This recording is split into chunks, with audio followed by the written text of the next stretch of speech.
No Consent Podcast episode, whatever. Fucking clink. Number one, motherfucker. Here we go. All right, what's everybody's favorite alcohol? No, we have to start off correctly, right?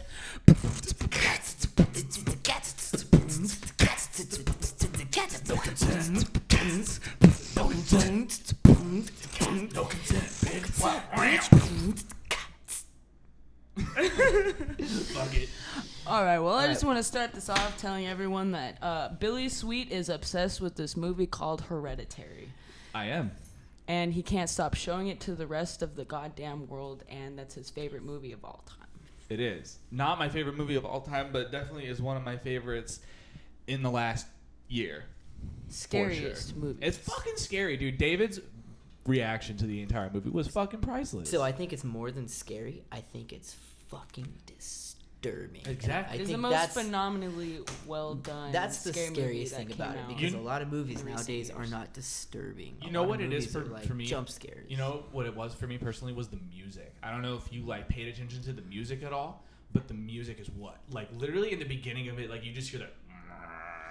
The music was that so shit? like No. unsettling. It was very unsettling. It wasn't supposed to be very like dramatic and over the top and like overlapping the movie in a sense where you're paying too much attention to it. It blends so well with the scene because you don't know what the fuck. Have you guys heard of that song? I think it's called Angel of Death. Angel of Death. It's a fucking Japanese composer. He composed a song, and it's literally this just sounds of like. I'm gonna pull it up real quick. I heard it in like a music appreciation class, and it fucked my brain up. Japanese composer of Death. You guys have seen that fucking that instrument? It's like the underwater something, and it's just meant to create weird ass scary sounds. I have not. I don't think so. Instrument here. Not that I'm aware of. It is this thing, the water phone. Look at this thing. Listen to this fucking thing. The what?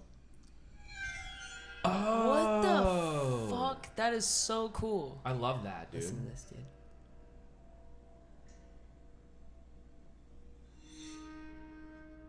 Oh. Bro. Oh, where do I buy one of these? Amazon. Wait, really? I don't know. Probably. I mean, you can buy fucking. could. I'm gonna. You can buy alien dildos on Amazon. You can buy fucking whatever. Whatever, dude. It doesn't fucking matter at all. Jeez. What do you guys think of that whole Amazon Prime bullshit? Amazon Prime okay. Day? I have a lot to say about that. I Actually, I don't really- have much to say, other than the fact that I really fucked that up. If I could have gotten some insane camera gear for $100 that they're like over like thousands of dollars, and it was just a fucking accident, you can't reverse the accident. I would have been the happiest little fuck for at least 48 hours. I'm gonna be completely honest. Like, I don't really use Amazon all that much because I'm the kind of person that likes to buy things up front. I can instantly look at it, take it to the front counter, and just walk out of the store with it. I mean, No, I get obviously, that. if I don't I need get it that. right away, yeah, Amazon's cool and shit. But like, I really like don't. To be honest, I feel like maybe like is it the patience thing? Because I hate have having the none. patience to wait like, for it. wait And for the it to thing is come. too is that like, you know, like waiting for the package to come to your door sometimes, like, dude, this one time I forgot what I ordered off Amazon once, but I ordered like a couple of things, and I lived in a gated community, and they weren't able to get inside the gate, and they just set the package outside, and I wasn't home to like get it, and then they fucking took it to an Amazon locker, kept it there for like, I don't know, a day, but they refunded me the money. Oh. And then you went and got it? No, I didn't get it because I was just like, because at first I was just like, I was I didn't know over it they at the did point. Yeah, Yeah, there's they do. the 7-Eleven next to that Del Taco next to our old studio. Our friend Maywell would always. Oh, fucking they're like send yellow shit. Yeah, lockers. there's literal stacks of. They're like a fucking public lockers. thing where they like spread them out a little bit. So like if it's in the area of you trying to get your package, it's just like dropped off there. Yep. Is that a Yeah. thing? Yep. That's Most of the crazy. Did not time, know most of the that. time that like you can like, I think you can use like when you're like filling out your shit, like you can choose to go to an Amazon locker or you can have it delivered to your house. Yeah. I think you can choose either one. So if you're getting your fuzzy butt plugs, you don't have to send it to your house. Well, You I can mean- send it to an Amazon locker. Yeah. If you had a fuzzy butt plug though, like It's in discreet packaging though. Nobody has to fucking. I Is know, it? but if Is it's it yeah, now? dude, fuzzy, I'm is pretty there sure. fuzzy ones out there? Like, is there ones with like peach fuzz on it? Dude, or like dude, little, like, okay, furry now look. fucking butt plug. All butt right, plugs? now we're getting into the meat and potatoes, if you will. Go ahead. Now Kelly. look, I've never Sorry, ordered pup plugs before, sorry. but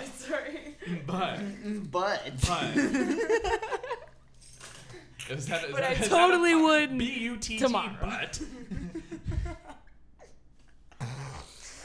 No, okay, look. All right. Like, like, my ex-girlfriend had a literal drawer full of them. And Were one they of them- organized? What? Was it organized? Oh, the fuck if Coordinated. I remember, probably they were not One for organized. every single day of the week. But she had one that Monday's had like Buckboard. something hanging off of it, and it looked like one of those like rabbit's foot. Yeah, things. those are- that's tails, So it's tails, they technically do it. speaking, yeah, you can get a fuzzy butt Oh, plug. okay, but I meant like, yeah, I get that where it's like to be a furry, where you put it in your butt and like creates a That's tail. what I But meant. like, Did I I was say talking fuzzy? reverse. I Like, think I there's said fur on the fuzzy. part that goes in your Like in your ass? inside your ass. Yeah, no, that sounds very uncomfortable. It does. You just get.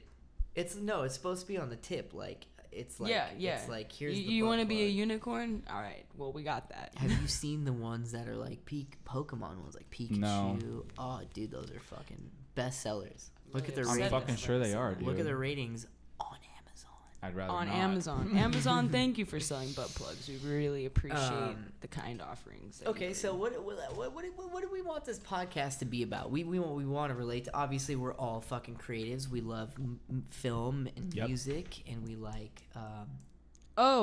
Real quick. Let's give a quick shout out to Distinguisher for Fucking releasing their album absolutely. Hell From Here.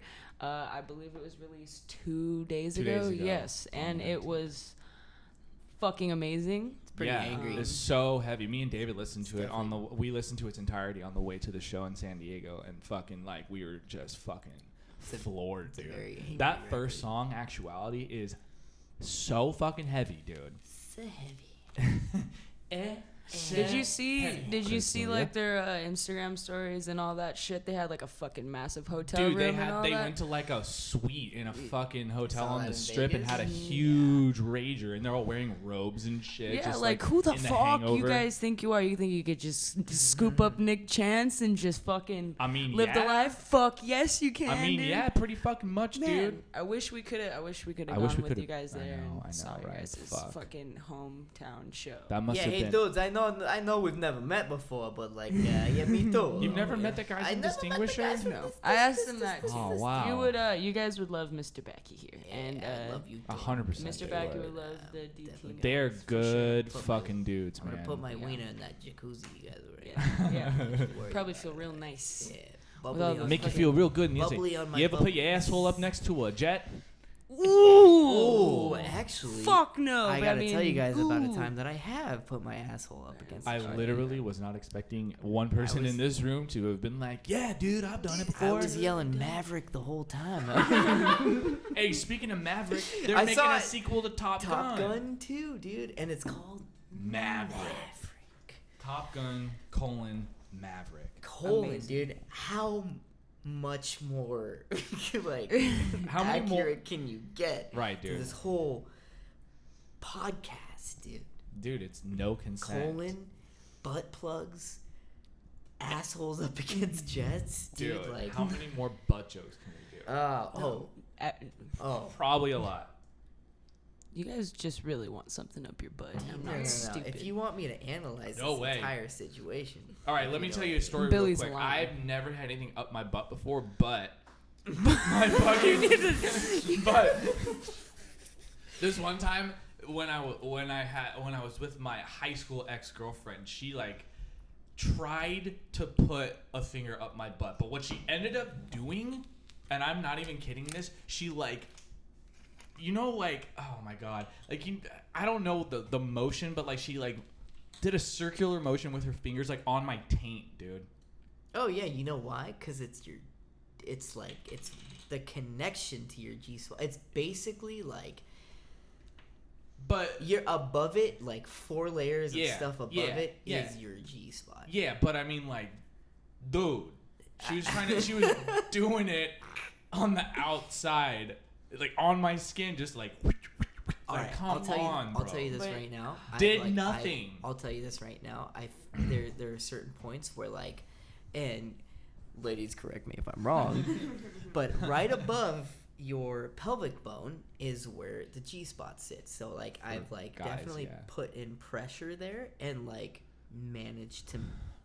Really? I don't know if you would say irritate something, but like I've managed to work Irritate something. doesn't sound like a good. That's why I didn't want to say. I know what word you're trying to just- say, but it's I've not irritating. Stimulated, yes, something. there it is. So, and like that's the thing. I think that was the concept, and maybe she just wasn't executing it because there's a big bone blocking your prostate gland with your taint. Yeah, Now- exactly. That being said, I was dating this girl, and it was the first time I've ever had anything near my butt. Yeah. She stuck a finger with an acrylic nail. Oh, The fact that kind you of let it into go my- that far. I didn't let it go that far. I want it to be very clear. I did not let it go that far. But I was like, hey, I stuck fingers in your ass. Fingers. Plural. yeah. Fingers. So I'm like, all right, one finger. You want to do what you got to do? Do what you got to do. Whatever gets you off. Dude, but acrylic nail. You though? barked No, like a dog. dude. I fucking, dude, I straight up. I turned. Have you guys seen Zootopia? Oh, of course, dude. Have you seen the fucking the fucking Yeah. what are the huskies or the wolves? Yeah, that, like, yeah, they all- instantly they're like, oh shit. Yeah, the fox like was just like he Yeah. howled at the moon, and they all did. Dude, how about the part in Zootopia where they fucking go to the DMV and the fucking sloth Hey, behind the fucking. hey, Priscilla, what do you call 3-humped camel? Pregnant. Ha! Ha! Ha! Dude. Oh my god. I love that movie. That movie's great. I dude. absolutely adore that. That movie. was that was one of the longest scenes I've ever seen. Oh, Dude, yeah. I Very was good actually, at I was actually executing kind of that one. anxious during it. I was Yeah, like, because it's just okay, I like get the whole thing. He's a sloth. on the edge of your seat, ready for Let's this speed fucking up. Yeah. little sloth, huh? I have a question for y'all. Do you think social media apps will ever get rid of their comment sections? No. So Do- actually, okay, no. Wait. That there's that. Do you think that they should though? Is what I meant.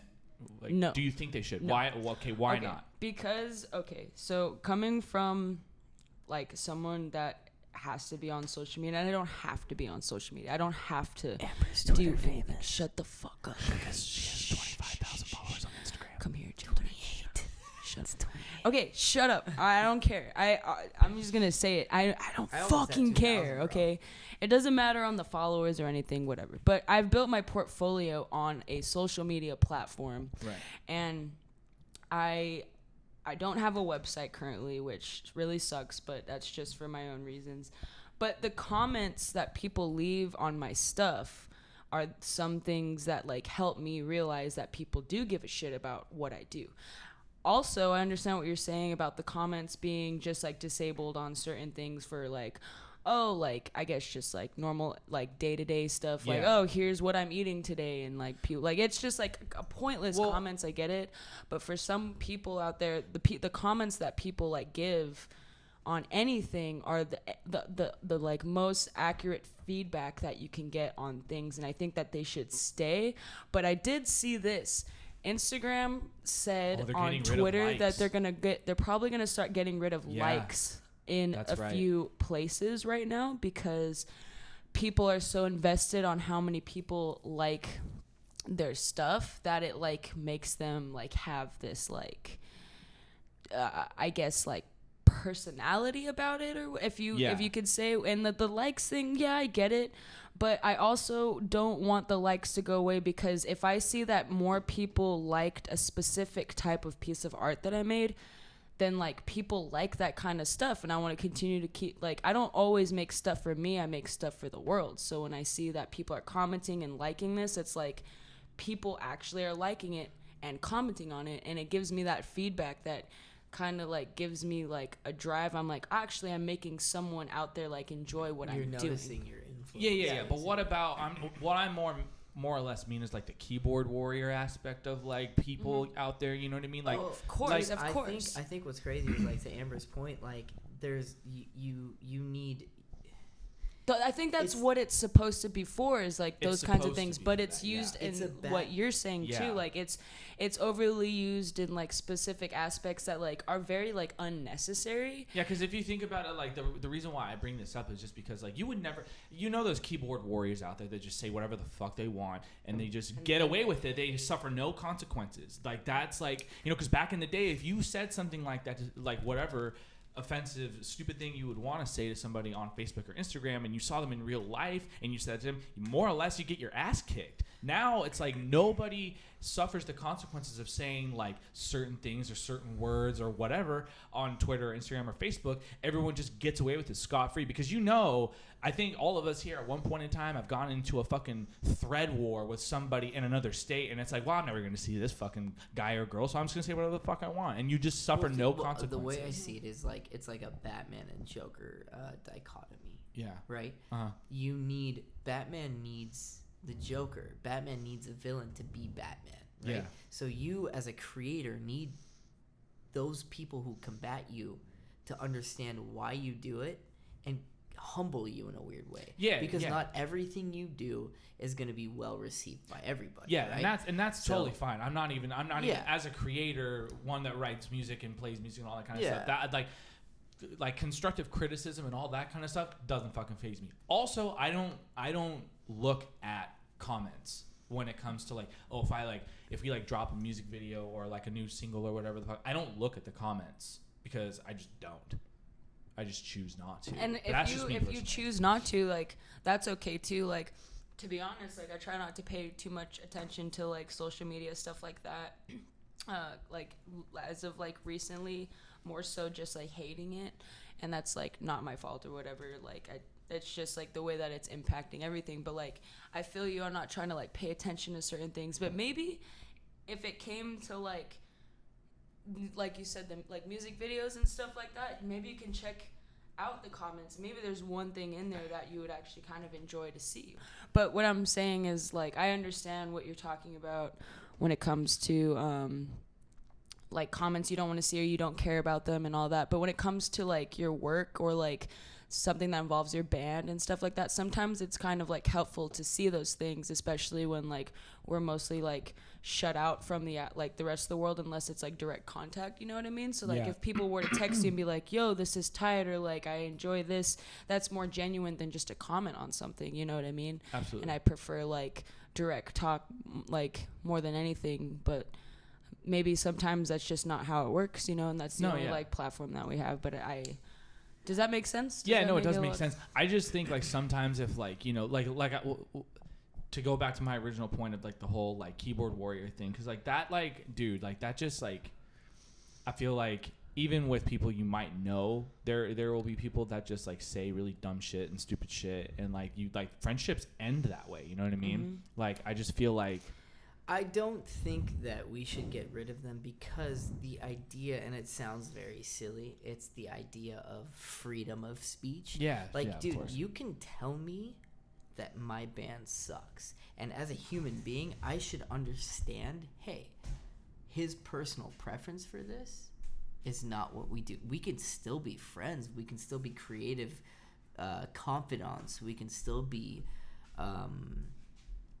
genuine with one another. Yeah. I would rather something like that. I would rather somebody feel comfortable and honestly say something rather than walk up to me after a set and be like, hey, your band's cool, and blatantly lie to my face. Because Right. at the end of the day, fuck you for lying to me. Right. Now what? No, of course. I'm going to eat the food that your mom makes and be like, oh, God, Mrs. What so-and-so, it tastes so good. Yeah. And then throw it up in the bathroom? What kind of person does that make me? A No, I pushover get it, or I somebody get it. who's honest I with get it. I actually myself? personally like am preferring people to be more constructively criticizing nowadays, because like there's so many people out there that are just gonna like tell you what you need to hear, and like Okay. just Now, this All right. So what about the people, especially when it comes to, let's say, like music, right? Someone who doesn't understand what it's like to be in a band, write music, play live, anything like that. What do you think about those people out there that have no idea what it's like to be in a band or anything like that criticize bands for, oh, the vocalist was super off tonight, their drummer doesn't play in time, blah, blah, blah, This blah, blah, might blah. be a little controversial, but that's like asking a man what he thinks about a woman's period. You can have your shit opinion. You can have an idea of what you think it might be. Yeah. But have you bled out of your vagina? Yeah. No? Then shut the fuck Yeah, up. exactly. That's, I agree with that. If there's someone out there that has not had any experience with something, but here's the difference: if they haven't had any experience with something and they're very genuinely curious, give that person as much insight as you can give. Now, if they're hating on something they have no experience with, then seriously, just fuck that person. Yeah. Because And like you know That's what's, kinda what crazy, I'm dude, into is too, I've yeah. been in bands with people who are experienced in the craft and still still have- criticize. And at that point, that to me is a worse type of person. But criticism is so good. Criticism's it fine. depends. There's a difference between straight hating, Like hating and giving a criticism is construct. di- is It's like different, here's yeah. a perfect example that I'm just gonna give because oh my god. So Takers Leavers, you know that band, right? We all know Alright, that we're band. gonna go. pause right now. No, I went on tour with Takers Leavers, and there was a few, like, I did a few music videos for Takers Leavers, so I feel like She I did a know couple. how the songs sound in a very, very specific way because I listened to that goddamn thing over and over and over again. So when they played live, there's a specific part that they were playing that was a little bit off, and instead of just being like, oh, like, great set, dude, it was perfect, I was like, I think you should work on this part a little bit more. And it was supposed to not just be like, oh, it sucked, because you did what you needed to do and it sounded great, but there was a part here that you should probably work on to make that impact how it is in the general song that Yeah. it is. Can I throw my input in there? She didn't say it verbatim like that. Okay, yeah, but She but you know I meant I it. knew exactly what she meant, and that's the thing. There are certain people out there that will nod and be yes people to you, and there are certain people out there that will tell you, hey, here's where your strength is, here's where your weakness is, pinpoint that weakness. Now those types of people, if you can eloquently explain, this is what's going wrong, this is what you need to do better, all ears. You have my attention. Yeah. You have everything that, you paid attention to me, you listened, you watched, you know. And that's the type of person I'll fuck with. I will fuck with that type of person till the end of time, because rather than saying, yeah, you're good and thumbs up, it's like, hey, you're good, but this is what you can work on. I don't want yes people around me, you know, Right. as a Yeah, yeah. creator. So if somebody's going to come up to me and be a straight dick and be like, Was I a dick? you're shit. No, but you were a dick in your own way to where I understood it. You didn't have to elaborate it. A lot of people, and this goes out to like artists as well and the musicians themselves, quit being a pussy. If somebody's trying to give you feedback, even if it's just shit feedback, pay attention to what they're saying. Because if somebody's saying your shit sucks, they don't like it. Why don't they like it? If it's just a stylistic thing, get over it. Yeah. If it's something to where they're specific and like, hey, your voice was off that day, watch the video that they're talking about. Yeah, man. Analyze why they said that. Were you off? Be objective. Don't be subjective, you piece of shit. Your shit stinks just like everybody else's. And your shit's awesome just like everybody else's. Learn to differentiate and learn to go, hey, oh man, my voice was off. Maybe I shouldn't smoke a fucking cigarette before I go on stage. Right, or maybe I right. shouldn't get high before I go on stage. Or Yeah. maybe I should drink a little bit more liquor. Or so how I'm about more this? relaxed. This one's gonna be crazy. Just fucking practice the song. That's wow. Hold on. Can you say it again Hold for on. the people that are gonna rewind this and be like, did she say just practice the song? Just practice the fucking song. Thank you. Round of applause. Hey, look, I'm gonna you like doing drink some something? of your Pepsi, Billy. I'm just gonna. You like doing Yeah, something? yeah, go get some. You like doing something? Practice. If you enjoy drawing butts, draw as many butts as you can. And in fact, draw small ones, draw big ones. Why are we always reverting back to butt? I'm sorry. I know what this episode is gonna be called. You know what it's gonna be called? It's gonna be Butt called stuff. Back to butts. Back No. to butts here at 8. That's what I mean, though. Like, if you're going to criticize anything, that's why when people ask me about, hey, what are your thoughts on religion? I'll literally look at them and be like, I honestly don't have one because I'm not educated enough. Honestly, for most of the shit on this planet, I will answer the same thing. What's your thought on this? I don't know enough to have an opinion. What's your thought on this? I don't fucking know. I have opinions on a few things. I have opinions on fucking video games, on books, on animes, movies, Yeah.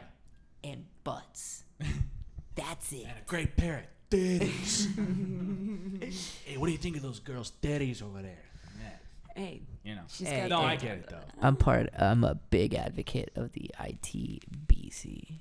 Wait, Well, the itty bitty titty committee.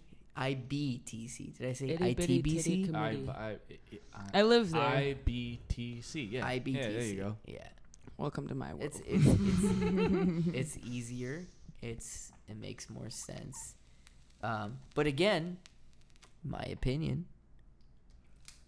OPI onion. Okay, all right. Oh, I see think what you're saying there. Okay. All right, we're gonna take an ad break here. Burrito cage. Is your burrito so fucking Does your messy fucking all the burrito time? fall in your goddamn hands? Have you ever eaten a fucking burrito and Why you've are taken you- 2 bites and all of a sudden it turns into a full Why course are meal? you It looks eating like it diarrhea on your like plate. an All right, asshole? we're creating something called the burrito cage. Burrito cage. You put your burrito in it and it holds it together the whole motherfucking time. And also, it's being sold right now online for $2.99. That's $3 for the burrito. of 75 cents. That's not what I said. That's not what Go I to said. burritocage.com, type in promo code BUTTSTUFF, and get your 20% discount off right now. Burrito cage. And now back to no consent. What the fuck do you mean? I'm just saying, look, if somebody had a burrito cage and they were eating a bean and cheese burrito, which is the only reason you would need a burrito It's cage. because it's like a lava cake, but like with a Exactly. burrito. What are you gonna That's- fucking hold a mound of burrito? This is all because Mr. Billy Sweet ate a burrito the other day, and it fell And apart. it fell apart really within badly. like literally almost. He was practically like, one eating bite. cheese on a plate, and it was real nice. It was fucking whack, dude. nice. Hey, honestly, I enjoyed watching you do that. You enjoyed watching me eat it with a fucking fork and knife, I dude. enjoyed watching you struggle. All right, so The Lion King is out, and I really want to see do it. too. Yo, no I joke. really wanna Okay, see I'll it. I'm very passionate about The Lion King. I have to say, it was my first Disney movie. It was The Lion King was your first Wow. Disney movie. It was the first Disney movie that I remember watching. It was the first Disney movie that I had on VHS. Do you guys- VHS you is- know what a VHS is? Mm-hmm. I remember when they put the fucking giant dick on the The Little Little Mermaid, Mermaids dude. VHS. Did I you remember guys that. see God. sex In the sky cinema with was the running? Lion Sky, King? dude. Yeah. You yeah. want to okay? Okay, Walt Disney's a fuck. Okay. Dude, okay, so in The Little But Mermaid, I'm okay also, with it. you know the scene where Ursula turns into the woman and tries to marry Prince Eric, and there's that fucking priest guy on the boat and shit? Yeah. Dude's got a fucking hard on. Oh yeah, no, Did you no, see you're right. that Yeah, shit, I have bro? seen that. I have Okay, seen so that. I have. in freshman Legendary. in freshman year Spanish class, You're gonna be like the Fresh Prince of Bel Air. I'm like that is no, nice. It was okay, real nice. okay. Will Oh, Smith man. is like, yeah, got a boner. No. So in my freshman year Spanish class, we were watching that movie, and it was the Spanish version, so they were speaking Spanish instead of speaking English. And I had remembered like someone in my class like told me about the subliminal messages and all the Disney movies back in the day and shit. And I'm like, no fucking way, dude. None of that is real. That's total bullshit. Whatever, right? And then my friend was telling me about the one in The Little Mermaid, and when my Spanish teacher was like, "We're gonna watch The Little Mermaid today," I was like, "I'm gonna fucking pay attention, cause I want to see if that's a fucking real thing." And dude, it obviously probably wasn't meant to be there, but somehow it looks like the dude's got a fucking Okay. on On that note, as a creator, yeah, as people who have abilities to sneak things into things, would you do that or would you not do that? no. You would not sneak in, not saying specifically. Not in would you fucking. not I'm like sorry, that. not like Disney movies. Not the way that it's supposed to be I- like that. But they have done that Hold on. because Let's pull back. As creators in your own art, would you sneak in subliminal notes? in the sense of Fight Club, yes. Okay. Okay. I'm speaking specifically in a broad sense of your art. Whether it's meant for a certain audience or not. Wait, would are you sneak talking in? about straight like sexual the way that No, Disney did stuff like that, or any type of of subliminal course, thing? fuck yeah, anything that's I very guess, like in that tiny way, or yeah. like it's an Easter egg, you gotta go back Sure. and watch something to Sure. like see it. Okay. Yeah, that is actually something that should be used in cinema way more. So that being said, Yeah, that being 100% agree said, with that. like Hereditary. Like Hereditary fucking did it a million Midsommar and times. shit. They That use being said, though, completely. do you guys see? Do you guys remember a time when do you remember the WB and Yeah. early mid 1990 cartoons? Yeah. Yeah. Oh, I- and 100%. and And the how weird crude shit. and how sexist and how completely different. Not, I mean, I guess sexist, but just different they were from what we are now. Yeah. But they're even still Spon- not even like that different. But yeah, SpongeBob has a ton of those. Yo, and hold on. even like the You- weird shit in Courage the Cowardly Dog, dude. Like Go there's watch- some weird shit that used Oh, to be yeah. like in the '90s area in child Go cartoons. watch that was man. fucking the weird. Animaniacs. The And- Animaniacs. And rewatch the Oh. Animaniacs. I I'm know what telling you mean, right dude. now. Oh yeah. That show is drastically different than any show that we watch now. And the crazy thing is, I watched that shit when I was 6, and I loved Yeah, it. man. I quoted it. I was my favorite. Hello, nurse. Exactly.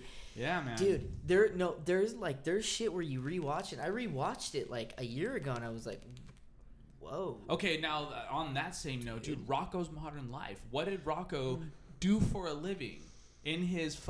For his job, he worked at a fucking call center, dude. Now, if I remember right, there was like one episode where like a woman called in, and it almost was like he was like working a sex hotline. phone sex center. I remember that. Yeah, dude. I remember that. Okay, now I don't know how much of avid SpongeBob watchers you were. I've seen I the remember, first 3 or 4 seasons. Really. I remember there was an episode of SpongeBob, and I don't remember the context of this completely, but what I do remember is that I think SpongeBob and Patrick were looking for Squidward in Squidward's house, and they looked all over the place, couldn't find him anywhere, and they checked his master bathroom the last time, and Squidward was like, "What do you want, SpongeBob?" And fucking SpongeBob was like, "Squidward, what were you doing in there?" And he was like, "Waxing my clarinet. What did you think I was doing?" Yeah. Wait, And there's also swear with to yes, there's a Swear thing. to Also, God, I remember that. And SpongeBob, do you remember when SpongeBob was watching the fucking thing and it's like dun, dun, dun, dun, dun, dun. It was like the fucking little the little plant, the undersea plant, and Gary walks in and he changes the channel. It was like he was watching porn. That, I do remember Yeah, that. I do remember It's that. little I shit, remember dude. that. I remember like my parents liking SpongeBob a little bit more than I did in a sense because they would laugh at certain things and I There's didn't so much understand. adult humor in it. Dude, the Cat in the Hat. The Cat in the Hat is a little bit more on the side of an adult Oh, movie. the movie, yeah. You know what I mean? In a you're right. sense, like they do a lot of things like that for like specifics, and you just don't realize it as a kid. So Shrek. they did that a lot. Shrek has a lot of it, So too. like Clean your that's a shoes, great wipe your example. Face. yeah, totally, dude. I remember first hearing that. I was like 13. I was like, I was like 14 when that movie Yeah, first came dude. out, man. But you just follow along with it. So like I understand like how like they would do certain things, but for Disney it was just a little bit more different because like those were movies that were supposed to like kind of inspire you. Like even the Disney princess movies, they weren't Exactly. supposed to be super like sexualized or anything like that, because like I wanted to be a princess like on Halloween and shit like that. So I think that's just like a different like route. And even like DreamWorks, I think DreamWorks was always kind of on the more adult side in general. So like that's like just the type of thing that they did. But Disney was supposed to be more of like Disney kind of like set false standards for like little girls too. You know what I mean? yeah. And then Like- now they're trying to branch out. Sometimes there's vibrations in the Yeah, what house. was that? Yeah, I don't know, man. Anyways, like I forgot which comedian it was, but they talked about like the like all the Disney princesses were a bunch of lazy asses. He's like, what are you gonna do? You're just gonna be up in your castle waiting for your prince to come one day? You fucking lazy bitches! Like all this shit, dude. It's like think about it. Look at Sleeping Yeah, no, Beauty. if I was Look in at that Rapunzel and situation, shit, dude, I feel like I would have just been like, yo, I think I'm getting a little tired of this. I'm gonna like, I'm gonna go like find a Well, that's the thing. Our frog fucking, or a our horse. entire culture is shifted. yeah. So it's no Well, longer yeah. like help me. Now it's like, dude, why are you being a creep? yeah. well, 100%. If you think about Like- this too, dude, dude, it's and like like it's like like- even with certain princes, it was like the first kiss. Like, who gave you the consent to kiss me? No Mister- consent. Let's look at Sleeping Beauty. She fucking slept a lot. And the only thing to wake her up was a dude kissing her while she's fucking asleep. Imagine being in a coma and then you wake up and there's just a dude just like in like some kind of weird. Standing over your bed just like, hey. I just made out with What's you. up? Um, You back. also you and me are supposed to get married. Now we're now. supposed to get married? What the fuck, dude? Do you like Such an odd... you like The Office? Cause, Nah, I like Parks and Rec better, you know? Fuck you. I'm supposed to marry this bro. What the fuck, you know? No. But no, dude, like just the idea of that, it's like it's fucking weird, and that shit was going on back in like the 50s and the 60s I and always shit loved like it that. though. You know? I always thought I was gonna find some kind of prince and blah blah blah. But Oh, like yeah. it was for what its time was. I It loved bred it. you- I loved it. Bred you to It think made Yeah. me feel like, oh, there's just like something beautiful and like all that shit. mysterious that's gonna happen. But now we have like like movies about like women that are like over empowering. Oh, yeah. like everything. Dude, you have 100%. lesbian Amazing. romance, you have gay romance, Yeah. you have all this different type of romance. The classic way of being is not the way of being anymore. No, Like, not at all. Respect to everybody who's married, respect to everybody who's got kids and is doing it classic, but that's not the only way to eat a fucking meal nowadays. There's so many different types, there's so many different genres, there's so many different Yeah, man. colors that like that storytelling is cool, but it's not the only thing. It's not like, hey, yo, you're born, you hit kindergarten at 5 or at 4, and then you hit fucking high school at 13, and then Right. you hit college at 18, and then Yeah, right. you get married at 25, and then you get fucking kids at 31. Dude, and because then that's you retire at so like that's not how it works. we're okay because like okay, Amber, you're a little bit younger than us, but like maybe me and David could like relate to this. Shut up. But no, not even that, dude. Hold on, hear me out now. Maybe you do relate to this, Amber. But what do. about okay? Like when you were like, let's say, me personally, at like 14, because of the way my mom and dad raised me, they were like, you're gonna, the thing to do is you graduate high school at 18, obviously, or whatever year you fucking graduate. You graduate, you go to college, you meet somebody when you're in college, you fucking get married, you have a bunch of kids by your like 20s, like you're 24, 25 age area. And then you get a house, you have a bunch of kids, and you fucking get a good job, and then that's the rest of your life. Dude, when I was like 14, I'm like, yeah, I'm gonna go to fucking UCLA, I'm gonna go to film school, I'm gonna do this, I'm gonna get blah, blah, blah, blah, blah, blah. And then I picked up a guitar and was like, Hardcore. and then I'm like, oh shit, Yeah. shit, job for a cowboy exists? This is fucking tight, fucking.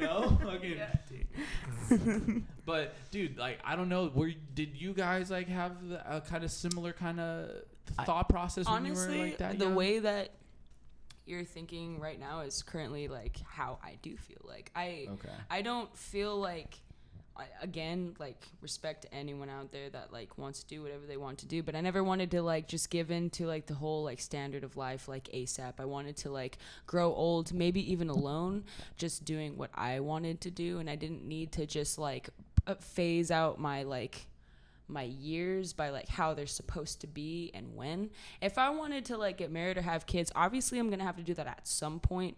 Here at this time, I don't want it to be like super like later or whatever, but I never like focused on those kinds of things. And like what I wanted to do was just to like experience like the world, and you can do that with like a partner and like kids and like all that stuff. You could do whatever you want if you can make it, but like, they gotta be on board with it, you know what I mean? Like, yeah, of course. You know, like myself and David have been in those situations where we've had significant others where, oh, you're a musician and you go on tour for weeks or a month on end at a time. I think she has too, though. Like, there's actually like relationships that I've been in as like, because I've been on tour and I'm not even the musician. I'm not even the one that goes on tour as much as these musicians do, and like have that same life. I'm living there with their life, but I don't have that same life. But there's been stuff that hasn't gone the right way with me in a relationship aspect because someone can't accept me or the life that I live.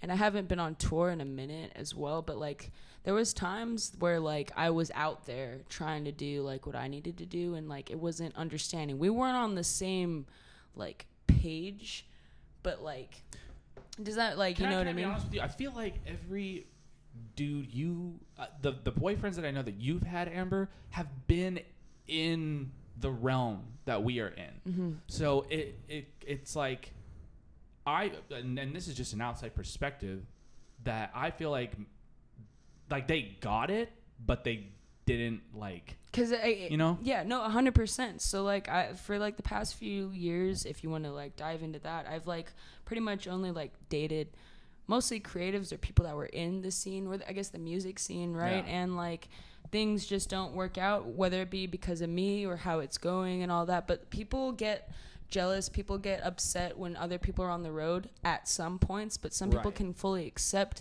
one's like job and how they work and what they do. And like for me, as like a girl in the industry, something that was always so crazy to me is that like I've actually like here's a good situation.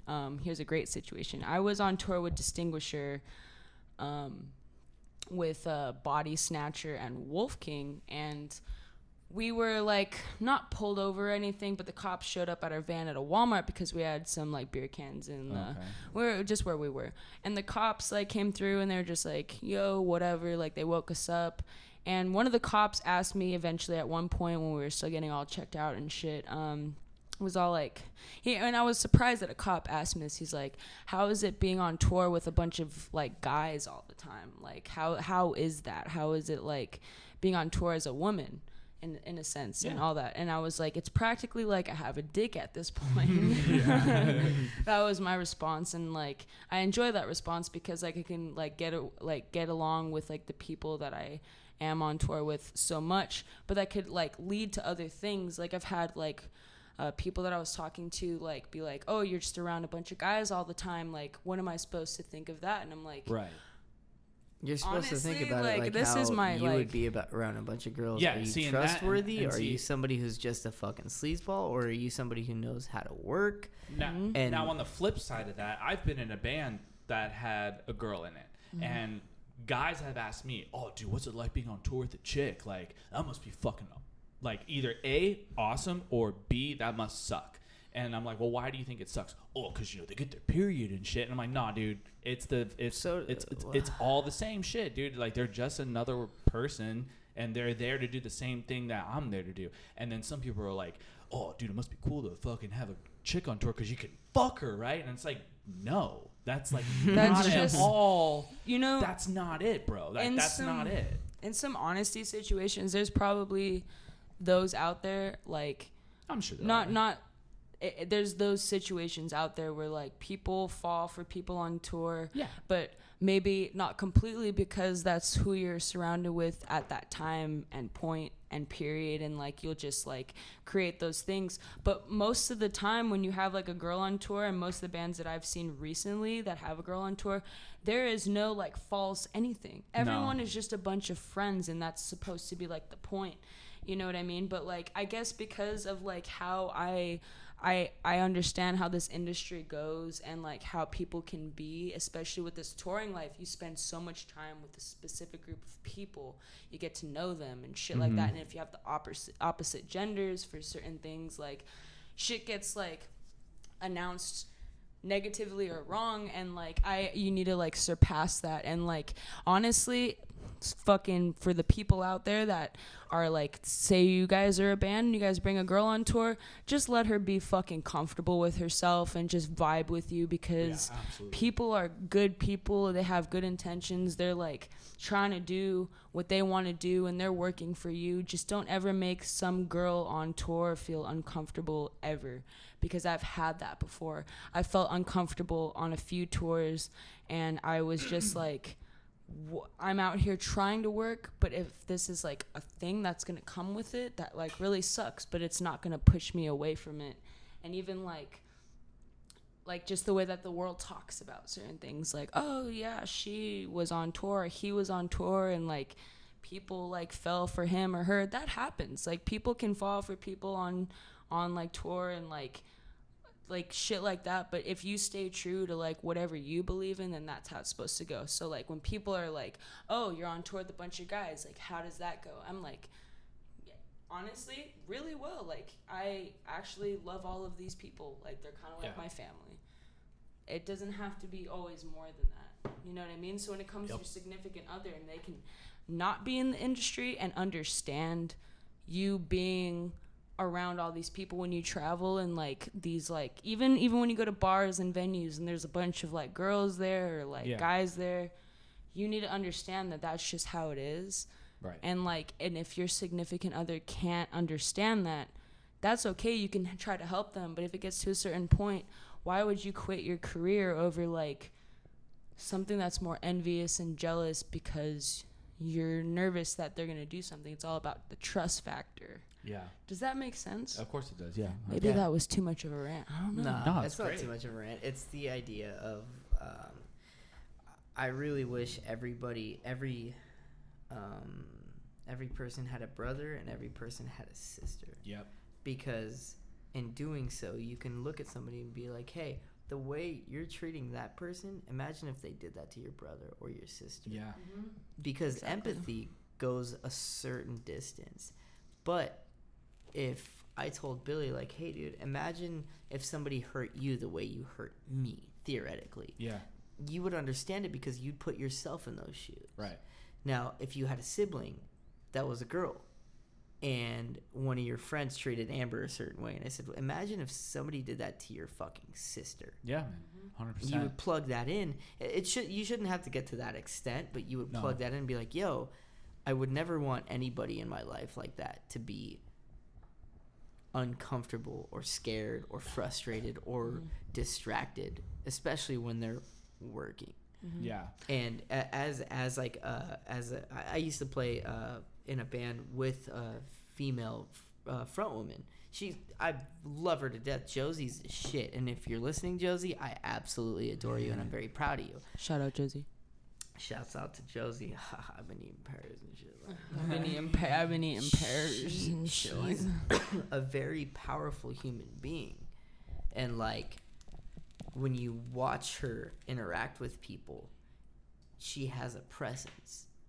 And I think what's crazy is like, I'm very thankful for my mother and my sister, because I've learned to understand that presence comes in different shapes and forms. It doesn't come with a puffed out chest and big ass muscles and a loud voice.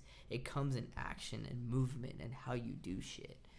And like the people that I've known that happen to be women have had that presence to where I'm like inherently very respectful of it. Mm-hmm. Because it's just like, I I can't do half that shit. I can't keep that kind of mind.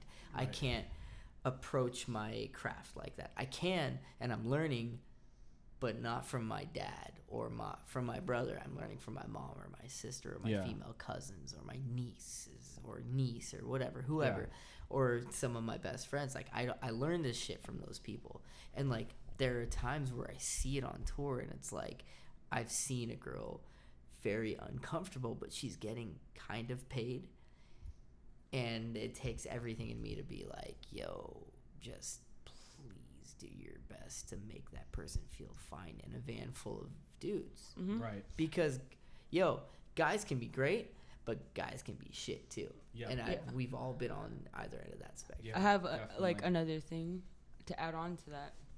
I've seen other women on tour that have left tours because they felt so uncomfortable, and that should never be a thing. But like Right. no That's one, a really shitty thing to no think one about. gets Yeah. like in trouble in a certain sense. There's a That's a- few bands out there that have had some allegations against things. A few, And I mean, like recently that haven't gotten in any trouble for anything, which like you have to get down to the bottom of like everything. I understand, like that's how it's supposed to go. There's a lot of situations where you need to like understand what happened and all those things, but like there's people that at the end of the day, to be honest, my opinion about going on tour and all those things, I actually feel most comfortable in a van full of a bunch of my fucking like friends and like my dudes. Like I like feel the most comfortable there because we can just sit there and just talk about whatever in the world, and no one has ever really made me feel super uncomfortable in like my like friends' bands ever. So like when we're there, that's like probably one of the best times. And I guess it's just like how you like vibe with like a band and like vibe with like the people around you that can like help make things like solid between all of you. Like I shot a band like a few weeks ago, and David was there with me, and we were just like ourselves, and we were just like vibrant, and like we were all just so comfortable with each other, and I was the only girl there. But just because you like portrayed like who you are as like a person, it just runs that way. You felt the respect there, and Yeah. you felt a Yeah. level of like Just like friends and friends in a room. And that's how every tour or every like situation when you're like with a band or like working with a band should feel as a woman. Like you guys are all there together as friends. You should always feel that way. And if you don't, like you don't something's gone wrong. something's Or gone wrong, or your equation calls for a male photographer, and the fact that you have to pocket yourself into gendered roles in a setting where the genres blend and bleed together. Yeah. There's an irony in that. There's an irony in you going, hey, well, it's hard for us to describe our music, but for some reason we can't treat a fucking person like a fucking person. So I'm gonna make this girl feel uncomfortable because I can stick my dick in 2 different holes in that person and not just one. there was actually one time, quick story. There was one time where I was supposed to go on tour with this band, and it was brought up to me, and I was gonna do it, and then they canceled on me because someone else in the band mentioned that our whatever player doesn't like do well with women around. They kind of get weird, and I'm like, okay, so there's one thing. Thank you for telling me. I'm glad that you told me that there was someone in your band that would get weird with women if I toured with them. But the fact that like you accept that kind of sucks, because I could have really worked with you. I could have really like helped you guys with some content or like made something beautiful or whatever. But like the fact that you guys know that and had to like put me on the curb and was just like, oh, we didn't really know we were going to work with a woman at first, but one of our band members gets like creepy with women. We can't have women on Yo. tour. I'm just like, wait, like, Yo, how do you already like bar deal none, with that? bar none. So I know we didn't preface it, but I play in a band. I sing and I play the guitar, and I do a lot of other shit. Billy plays in a band. He plays the guitar. He does a lot of like solid vocals too. Amber's a creator who does a lot of visual stuff and is a fantastic musician, although she'll never fucking admit it. But She can play Coldplay on the piano. Shut up. 18 times in a fucking row, dude. It's amazing. Yeah, dude. But the thing is this, we know a lot of people who create art. We know a lot of people who create the visuals as musicians, but there's a reason both of our bands fuck with Amber, because she gets a certain vision. And for somebody to say, hey, I don't want to work with somebody who's great at what they do because they're a woman, Like, is mind-blowing to me, because That's it's like, insane. so That's you crazy. can't Fucking insanity, jack dude. off in the morning before you go to your band shoot because your dick dude, if the is fact, gonna act all weird. Right. Yeah. Just relax. That's just Think that's about not it even that's not even objectively. the end of it. The fact that like, okay, yeah, like yes, I get what you're saying, but like, dude, like it's you people in general that stay in a band with someone that could act that way, because women are like beautiful. They are beautiful things. They like are beautiful things in everybody's life, including life itself. And the fact that one of your band members gets bad with women and you guys just keep him there, like, is not a great thing. And that's just a personal opinion. I think it's an opinion that could be like everyone's opinion. Just don't do that.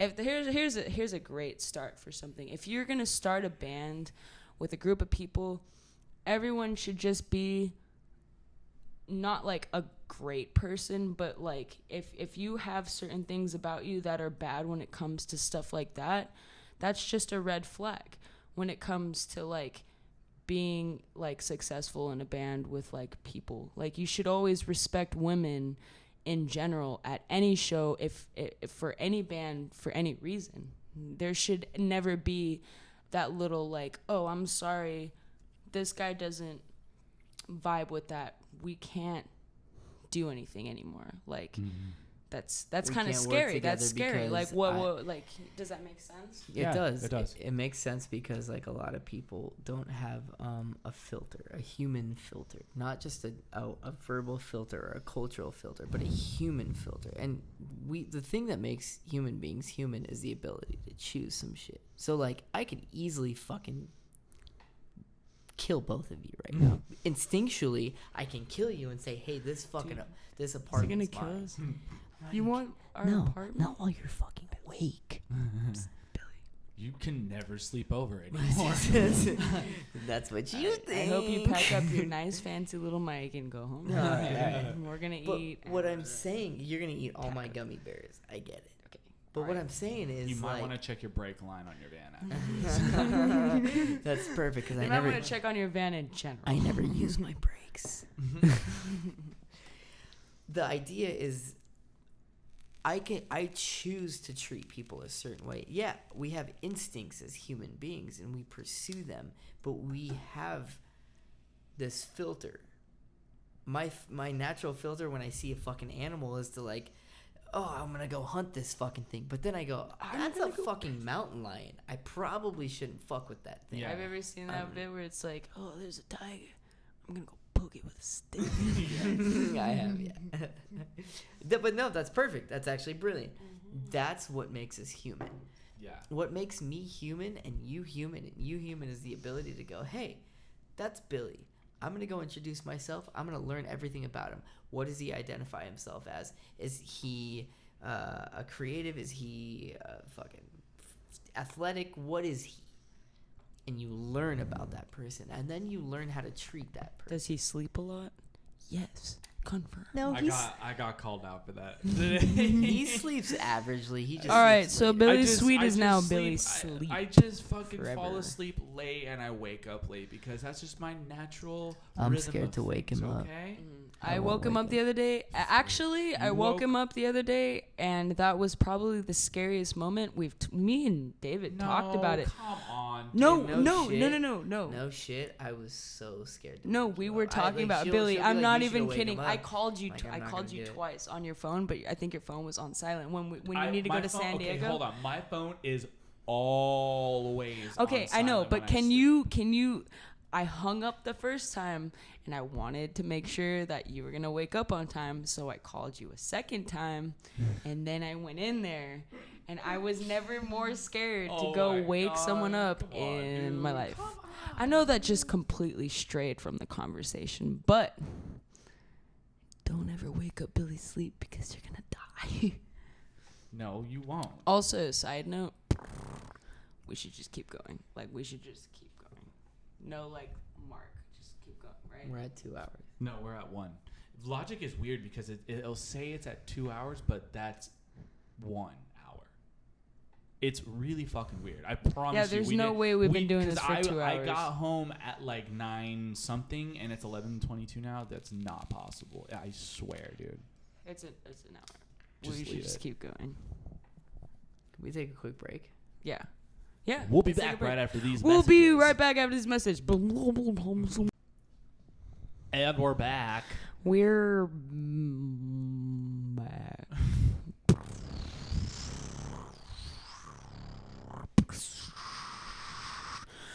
No consent is back again. Laser.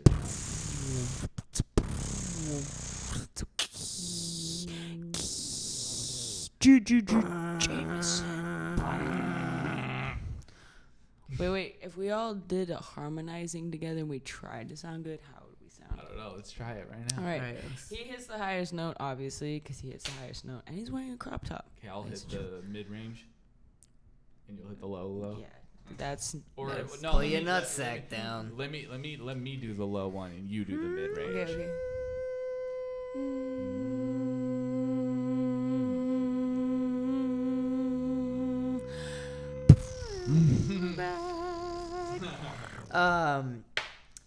Anyways, I wanted to talk about something. I made a note about it on our way down to San Diego the other day. Okay. Dumb ass music terminology. Oh yeah, dude. For example, Okay, I for remember this. example, as a singer, as somebody who uses their throat and their vocal cords to do shit that makes people go, "Oh my god, you're really good." Clean vocals versus dirty vocals. That's the stupidest fucking shit I've ever heard. Clean vocals versus dirty vocals. You mean Why? singing versus screaming? I mean, yeah, but it's just like a terminology you put it. I That's guess. why it's stupid. That's why it's stupid, is what he's saying. I mean, I get that. Yeah. Because like, why can't you just be the singer of a band and not have it be like, oh well, he's the singer of a band, he must sing, but he just screams the entire time. Like, Well, it's just one you of have those. like variations of like both for like a lot of things, but I guess like the terminology of like clean and dirty, because dirty can get like nasty, but when they come back up to clean, it just sounds very smooth. But I understand what you're saying. You're fucking singing or you're screaming, but sometimes if you're singing, they could still be dirty. Does that make sense? Yeah, like they have a rasp in your voice or some shit like that. I get it. I get it. So right now, Mr. David Backey is petting Oh, you can his see that? stomach Shit. because I thought I was. You're David's rubbing wearing your a crop tummy, top. I'm dude. Yeah. I thought I was on on the intermission, he Nah, put on a dude, crop top. you're rubbing your tummy. Yeah, he's rubbing it real nice. I am rubbing my tummy. I also look like a sexy ass Freddy Krueger. You do, bro. Yeah. All right, so I see real you in quick, dreams. friends and family, bitch. right here, I'm gonna place an image of him looking like that, and then you can leave your comments down below and subscribe. Yeah. Like, subscribe, and if you like what you see here, click right there. Yeah, we're gonna just. We're just gonna hold up. All right, what do you gotta say? I got nothing to say. I got nothing to say other than I'm gonna fucking haunt your dreams for the rest of your goddamn lives. All right, I love you, Billy. I love you too, Ivor. Anyways, flying back into most things. And we're descending back into no consent territory. No consent is also. Speaking of no consent, let's give a little backstory of how we came up with no consent.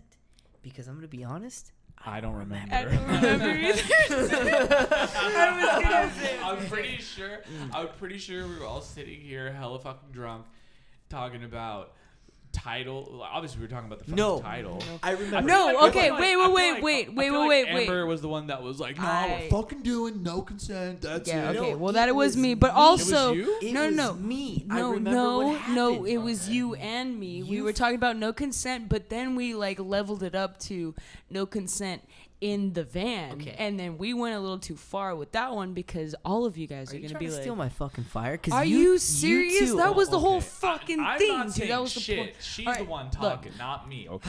You See, two boners he was called right, me dude. at Hey. 3 o'clock in the morning and said, "Hey, what are you doing? You want to come over?" And I'm like, honestly, yeah, but I'm not gonna."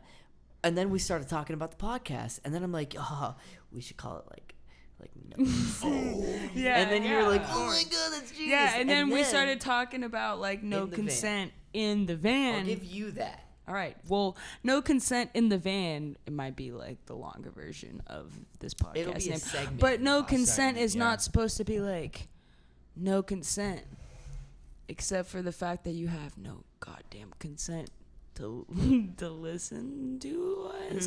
To listen to. I'm blue.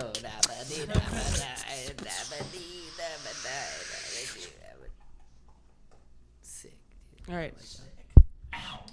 So sick. God. What do you have to say, mixed alcoholic beverage? We're actually all straight edge. It's really nice. I love being straight edge with these people. Yeah, I don't. It's really nice. You know what's Speaking funny? of Speaking of straight edge, everybody that I've ever met always has thought I was straight edge. Which is Don't You know know. why? stupid the because Billy cross on Sweet your will eye never be almost straight. looks like an X. Honestly, Billy being straight edge, okay, but Billy is also not fucking A dweeb.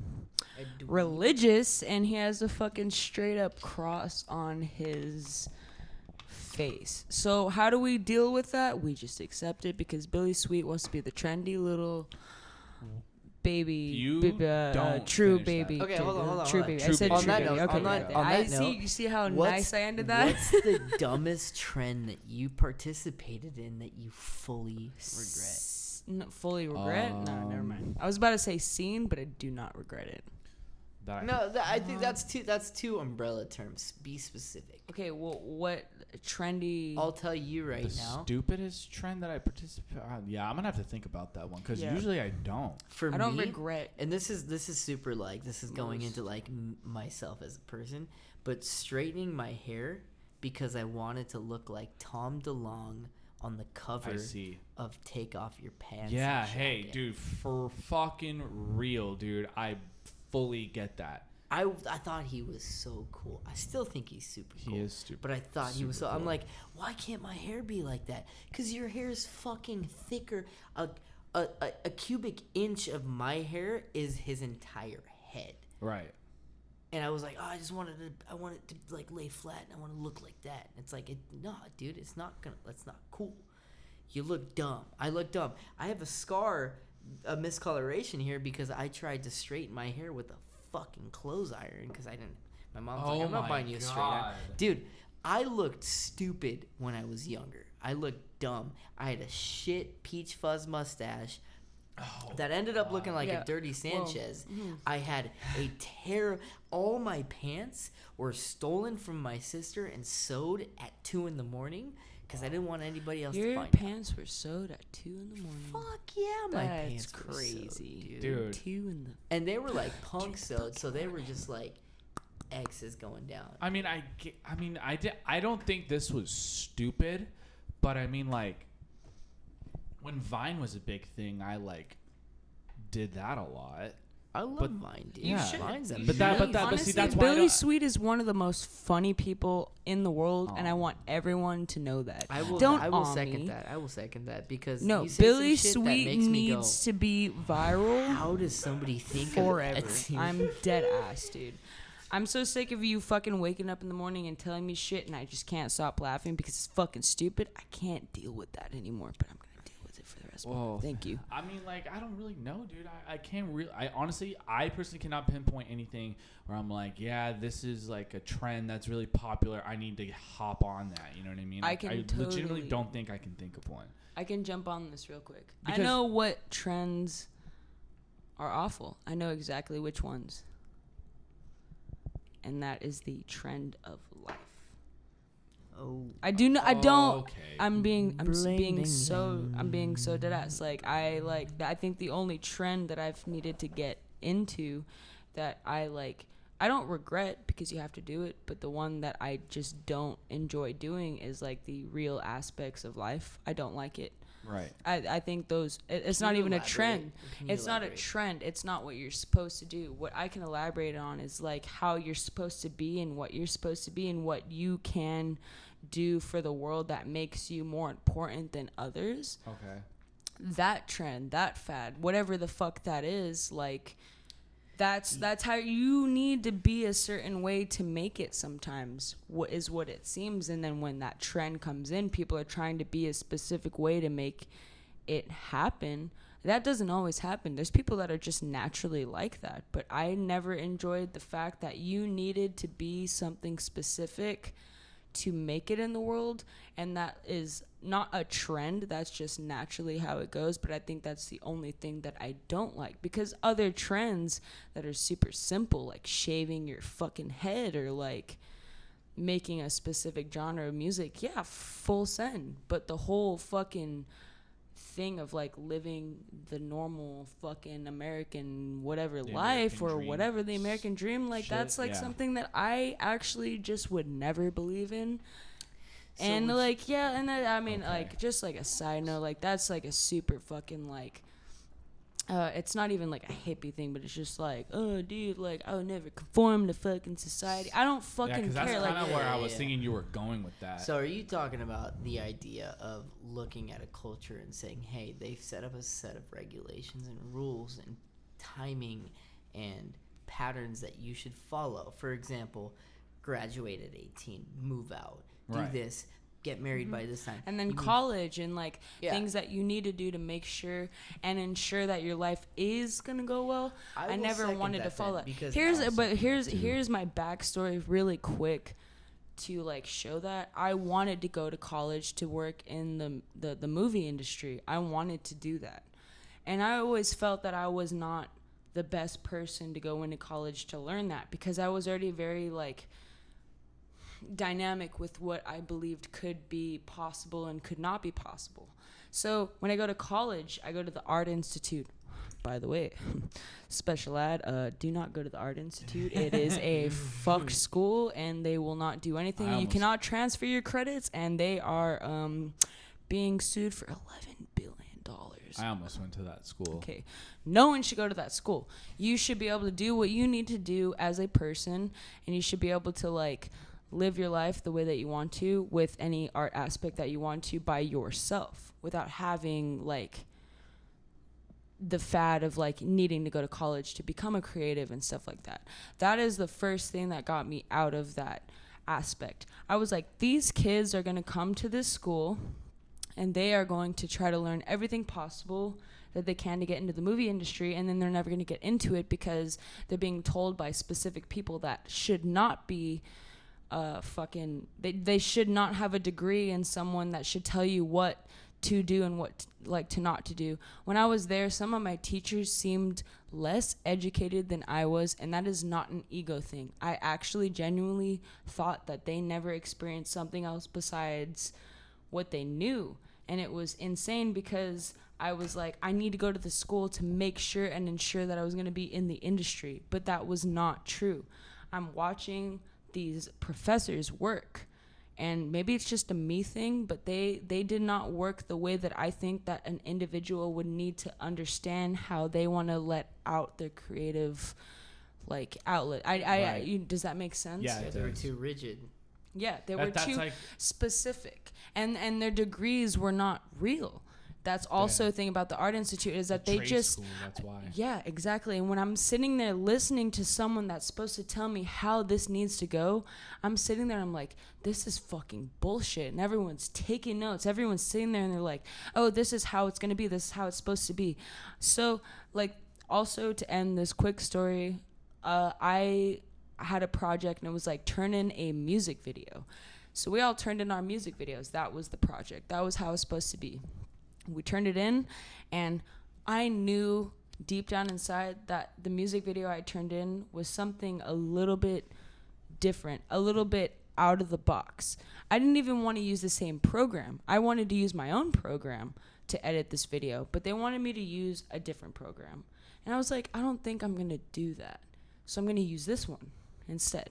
But I turned in the music video, and my teacher loved everyone's music video and had so much criticism on mine. But everyone else in the class was like, your music video was so sick, except for the teacher. And I think at the end of the day, the teacher wanted me to feel like I had much more to learn so that he can continue to take my money to teach me what he knows instead of what I knew. And it was the weirdest feeling. So I went to this school, the Art Institute, for 2 months, and I just left. And all that debt from the Art Institute and all those problems are my problems, but I wanted to leave, and then that's when my whole journey began. When I left the Art Institute is actually when I became like Ambitam to whoever wants to believe that I'm just Ambitam. Because I took my step into the world rather than like someone else telling me to take their step into the world off of their information. Does that make sense? Yeah, can I piggyback off that? Mm-hmm. I was like 10 years old when I picked up an electric guitar, and I thought it was the coolest thing, and I started learning how to play Sanitarium or Welcome Home by Metallica, and I was like, fuck yeah, dude. I'm learning this like my brother taught me it, and then I learned how to play the intro to One by Metallica. Yeah. I learned a lot of Metallica when I was a kid. I was all about fucking Metallica. Insane, and dude. if anybody tells me that Metallica's not tight, delete yourself from my life. But the idea was this. I was like, all right, I'm kind of good enough to where I want to go take lessons. Yeah. So I sat in on some lessons, and I remember this, dude. I was a big fan of a band called Thursday. And they had this album called Full Collapse. It was one of the first records I got myself. And I took it in. And I wanted him to teach me Standing on the Edge of Summer by Thursday. I love that song. I'm like, teach me this song. He's like, all right, come back next week. I'll teach it to you. This fucking guy taught me how to play Row Your Boat on a guitar. I was 12 years old. I wanted to learn Thursday. He taught me Row Your Boat. And I sat there, and that was the moment. Again, as a 12-year-old kid who grew up as a baby of 5, the next oldest of my siblings at the time was probably 19 or 20. I'm not an idiot. I'm like, dude, I'm not learning anything from you. I stopped going to those lessons. I came back 3 months later to get my Thursday album. He put a fucking coffee stain on that goddamn thing. Oh my god. That stain is very emblematic to me. It's one of those things where it's like, I can sit there and learn a craft from anybody, but the best way to learn your craft is to do it how your hands feel comfortable. Dude, I love how you're telling this story, because that's literally to a T exactly how my lessons were when I was that young. Because the first instrument I ever picked up was the violin. Are you serious? That's cool as shit. 100% No, that's amazing, serious. because All I've right. always wanted to play. So that's awesome. backstory Where's Where's behind, your violin? huh? Where is it? Where's your I don't violin? have one. All right, we're buying him a violin for his birthday. But here's Happy the deal. birthday, Okay, baby. so when I was like, I want to say I was in 4th grade, and the Disney Channel used to have like live concerts on there. Like they had one for like Backstreet Boys I and remember those. NSYNC and shit like that, right? And there was this one special that they had, which was the Walt Disney Symphony Orchestra, and they were playing at Walt Disney World. And fucking Mickey Mouse was the conductor and all this shit, and all these kids from all over the world were part of this, right? And at 8 years old, I was like, whatever that is, I want to fucking do that. And then, you know, I was like, Dad, Mom, I want to learn how to play the violin. Now, ironically enough, as soon as that started happening, all the kids in my grade started learning how to play the violin. So I'm like, okay, well, I got to be better than all of them. Now, this is me at 8 years old thinking that, or like 9 years old or whatever. But like, I remember my parents getting me a violin, and I just wanted to start learning whatever I could, right? But I go to lessons at this fucking like private bullshit place, whatever. I don't even know what it was even called, but like they taught me scales and all that kind of stuff. I'm like, cool, don't want to learn that. Teach me how to fucking play anything by Bach or Beethoven. Like, show me that shit. And then I saw my first thing of sheet music, and I was just like, Fuck yeah. what the fuck is Yeah, this? that's how I felt in choir, bro. I was No, like, but then, what? you know, obviously, you know, like my dad would explain to me, like, you know, if you want to get good at something, you have to learn the basics. You gotta learn the shit you don't want to learn first. Mm-hmm. And I get that. It's very true. Like when, like, it kind of to go back to what Amber was like, you know, I felt like I knew more than the teacher knew. Obviously, at fucking 9 or 10 years old, you don't know shit. Yeah. You know. To add on to that with your lessons, I wanted to take guitar lessons. I think let's say 12 years old, around that range. Yeah, 11, 12. And so I go to whoever I was supposed to be taking lessons from, and he was a really cool dude. Big fucking fan of Jimi Hendrix. Big fan. And I wanted to play one song, and that was one song only, and it was Drive by Incubus. That's all I wanted to play. Great fucking song, fucking dude. Fantastic Me and song. him had a phone call, and he was just like, what do you want to learn how to play first? So I get in there. I get into the session, and he tells me within the first 2 hours, because this is the first time I'm like actually trying to play like guitar, like for real, by someone telling me how I should be able to play it. And I'm left-handed, so the fact that I Really? play, yeah, I'm I left-handed. didn't know that. Yeah, I'm left-handed. Me too. And really? Yeah. What? Yeah, you didn't know that? Wait, No. hold on. But I play fucking right-handed. You're I know. left-handed? Yes, I'm left-handed. Why have I not noticed that? You never see me write, because I don't write stuff anymore. Because digitally. Oh, yeah. Yeah. I type everything I need What to am I gonna say. do? Fucking like, my name is Anyways, I'm left-handed, but I do not play instruments left-handed. I play them right-handed, like normal. Yeah. No, And no, so no, no, this- no, no, no, no, no, no. Well, it doesn't. But Not like normal. no. Like normal, like as if you were right-handed for certain things. You like, don't play instruments. So right-handed. think about the mouse, like the way I edit. I use a mouse on the right, but I am left-handed in I general. feel that. Does that make sense? Yeah, no, there's certain Okay. things I Wii do. remotes, perfect example. Use it with the right. Yeah. I mean, like, there's certain things I think that, like, even as a left-handed person, you just kind of just gravitate towards the right. Because I'm the same way with whenever I use a mouse, same thing. I use my right hand. But, like, If I smoke a cigarette, it's with my left hand because my left hand hit the window next to me when I was driving. in the Right, car. right. Yeah, whatever. But this specific fucking guitar teacher was like, your fingers are very short. And I was like, what does that mean? So he was starting to like give up on me a little bit. And I was like, I don't think my fingers are too short to play the guitar. And like he was just like, I just can't get you to hit that note. And this is like probably the second day of practice. yeah. And I was just like, isn't that like your purpose is to teach me how to like play this song with how I have it? Yeah, like, there's No one's gonna tell you your fingers are too short Yeah. to play guitar. I was actually so disappointed, and I never picked up a guitar until high school again, because I thought that this man that was so good at guitar told me that my fingers were too short to hit those fucking like stretches with the frets. Right. I couldn't, obviously, but the first song I wanted to learn how to play was Drive by Incubus. So like if there was a fucking part that like separated your fingers a little bit, shouldn't that be practice rather than someone telling me like, oh, your fingers are too short? That was the most. Did you ever learn how to play Drive?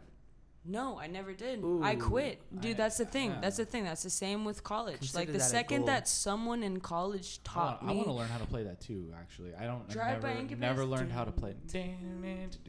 Ooh, I could listen to Drive by Incubus. That's a great right song. now. I wanted Set Sights to cover that song, like make like a hardcore version of that. I would love. I would love for Set Sights to make an acoustic version of every song because when we did it that one time, that was so on fun. tour it was heard it was dope. amazing. Oh, dude, it was. Dude, it was beautiful. fantastic, Actually, bro. it was like it was actually more so.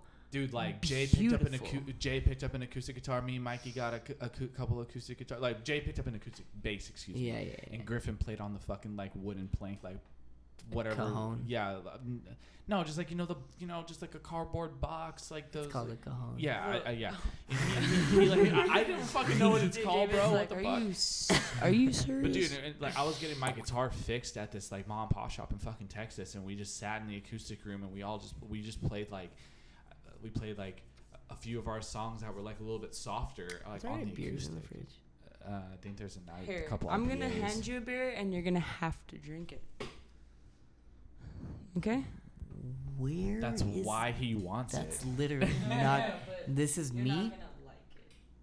Oh, you know why? Because it's gonna be completely open from 5 days. There's an unopened one in there I saw. No, she look there. It is. Oh no, they're both open. Yeah. Oh, I don't know if that's gonna taste good. Here you go. No. Why are you giving me Are the you full one? serious? Are you serious? Are you gonna drink that one? Yeah. Amber would drink it if there was a fucking cigarette butt in there, dude. Billy Sweet is right. Thank you Dude, so okay, much. okay, so I remember being in 4th grade learning how to play violin and all that kind of stuff, and my elementary school had a orchestra. Like, we had, like, a full-blown orchestra club, and I remember, like, going to audition for it, and, like, all the kids were in, like, there's, like, first chair, second chair, third chair, and all that kind of shit. And so I auditioned for the second chair, and everyone was like, well, you've never been in the orchestra before, like, you have to start out the third chair. I'm like, nope, fuck that. I'm going to do the second chair. So when I auditioned for the second chair, I fucking got it. And all my classmates who like thought I wasn't going to do good were just like, oh, fuck. He's got this guy's shit. good. And like me, dude, like me and my friends like that I did have that were in the orchestra were like, dude, like you got this shit, Killed bro. it, Like, yeah. you got Honestly, it, bro. quick side note, Billy Sweet is actually really good at music. You should hire him for some production stuff because he's trying to practice. Thank you. very That'd be Yeah, much. great. but yeah, quick Yeah. Billy plug for sure. Yeah, stick him into Quick Billy whatever plug. you want. Stick me in the outlet. Yeah, Bull, you know. give him a little. No, but okay. But then when I started, when I started like wanting to learn guitar, it was kind of the same thing. It was like I would go. I got private lessons from my buddy's dad, and like I wanted to learn how to play this one song by Thrice, and I can't remember the song title of it. Hum it. No, I'll fucking. I it's will fucking. tell you what It's it off is. of Illusion of Safety. I will tell you what it is. That's my favorite Thrice record. Oh, fucking hang on. No, I gotta search it up on Spotify. Is It's it gonna, To no, Awaken Avenge the Dead? no, it's Beltsville Crucible? no. That song is fucking. I know. What about fucking That song is hard as fuck, dude. Like.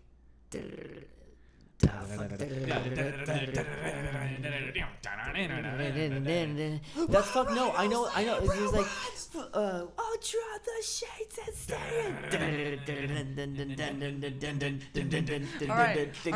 It's fucking hold on. It's Where Idols Once Stood. Where I think Idols it's- Once Stood. Yeah, dude. I love fucking, that that song. song. I wanted. That's to one of my learn that favorite Thrice so songs. This is bad, amazing. dude. Where Idols Once Stood. That's what it's I'll called. draw Fucking. the shades.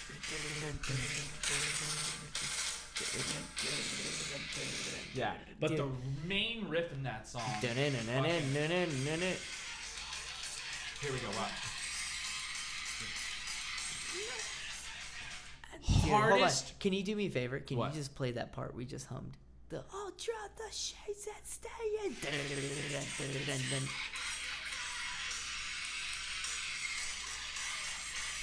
It's coming. It's coming.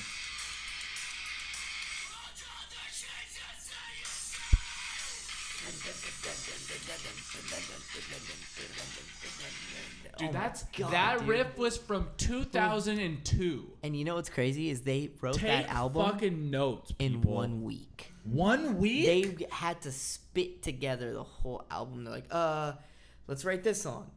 Deadbolt is one of those songs. Really? Wow, that's fucking amazing. Yeah, Thrice is a different type of band. Dude, no fucking Yeah. shit. But the thing that my teacher would say was like, yeah, I'll teach you that song, but you got to play a major scale without fucking it up, or a minor scale without fucking up before I teach you. And I'm like, well, all right, it's an incentive. And I'd come in, I'd do like a C major scale or a D minor scale, and he'd be like, all right, you got it, fucking, here we go.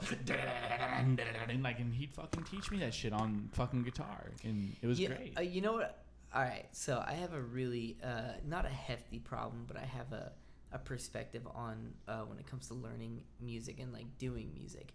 I do not think somebody should take lessons before finding a passion for something. For example, when I quit those lessons, I dove deeper into learning how to play guitar. Same, dude. And only when it was years later did I find the necessity and understanding of like, why do I need to learn these scales? Because when I'm playing this lick and I want to shred up here, I don't know where I'm going. Oh, right. Fuck, if I knew my scale, that would make sense. The desire and that drive made me go, I know I need to learn that now. And that's... But when I'm learning a scale, I don't give a fuck. Right. I don't care. Right. But if I'm learning a scale so I can learn how to play Alaska, but by Between the Buried and Me, I get it. Right. Then I'm like, oh, okay. I need to know this scale so that I can easily move my way up and down. You know what else helped me out with that too? Was tabs. Learning tabs. Like... Oh, I fucking hate tabs. What?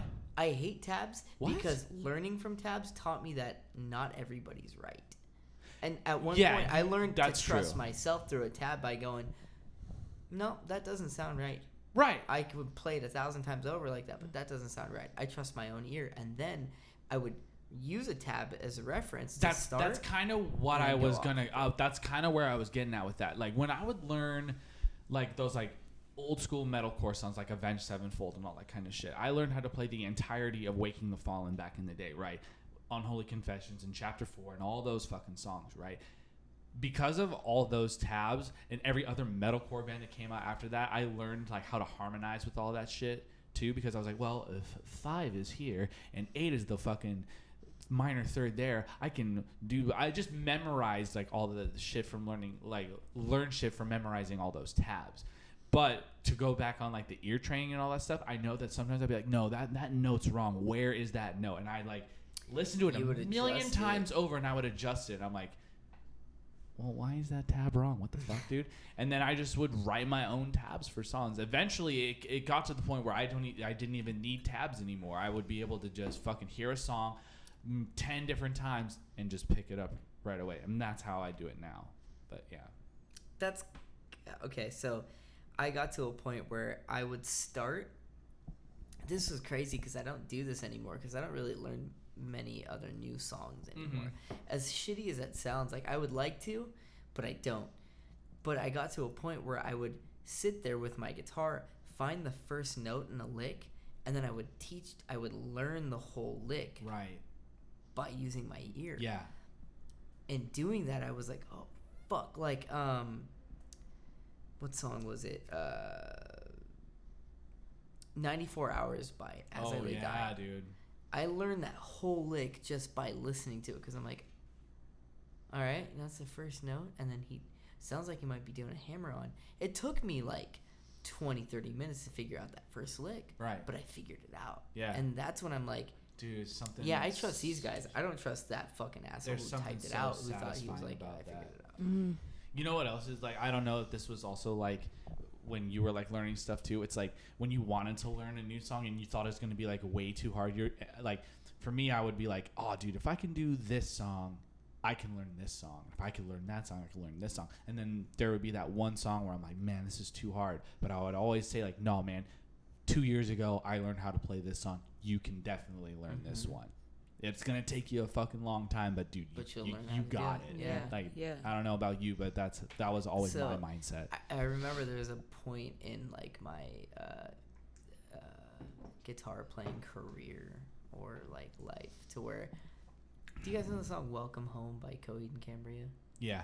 You know the song. It's No. boom, boom, boom, boom, boom, boom, boom, boom, boom, Yeah, the like most boom. famous song they have. Yeah, that song. When that fucking song came out, I remember their hype was real because it was just their website, and they posted on their MySpace or something, and it was just the link, and I clicked on it, and it was just a complete black page with the 4 Roman numeral, which is a red I and a V. Yeah. And it was just a song playing, and it was nothing else, and I was just like, man.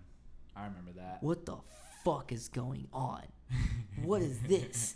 That acoustic lick is amazing. I sat there for an entire day, and I tried to learn it. That's the lick that taught me to retune my guitar to something else.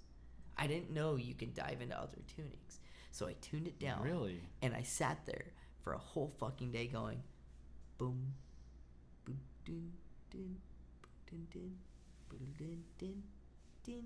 Oh, okay, so that's it. And I pieced it together. Doing shit like that is like, it's like learning a technique when you're editing and not looking up tutorials. It's literally trying to do it by yourself, going, okay, so that didn't work.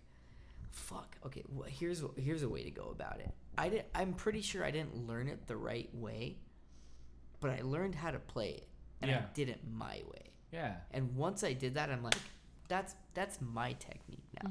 I figured that out. I ended up watching him play it one day, and I'm like, it was very close. Certain things were a little different. Yeah. But doing that made me feel so proud about my craft. Dude, I wonder, I think the first time I ever heard about like drop D tuning was from Avenged Sevenfold, because I'm pretty sure every song I had played before that I really wanted to learn was all in standard tunings.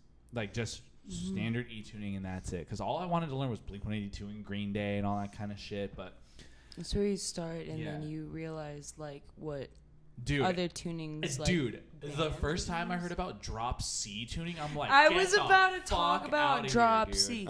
Drop C, also available on iTunes and iTunes and Google Play, Amazon, and anyways. Dude, but like when I first heard about Drop C, I think the first band that I ever heard in Drop C was Atreyu. Pretty sure that was.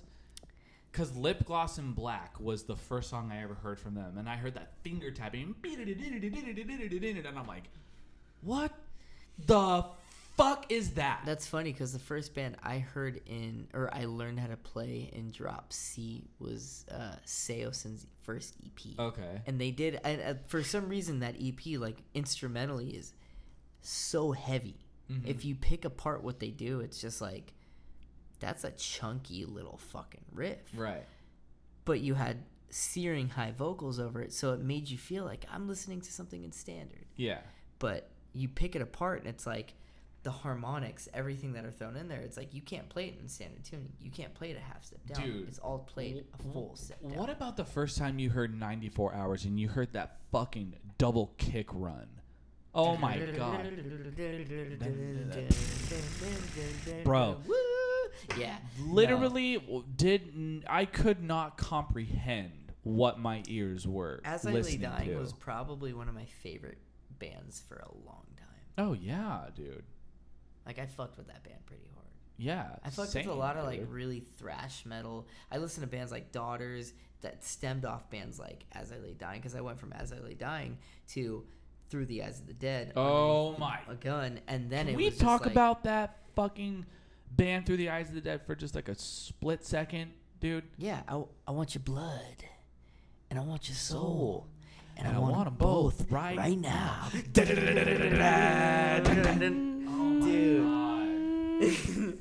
Amber's just like, what the Have fuck? you heard that Sorry, song? Have you heard that Look. band?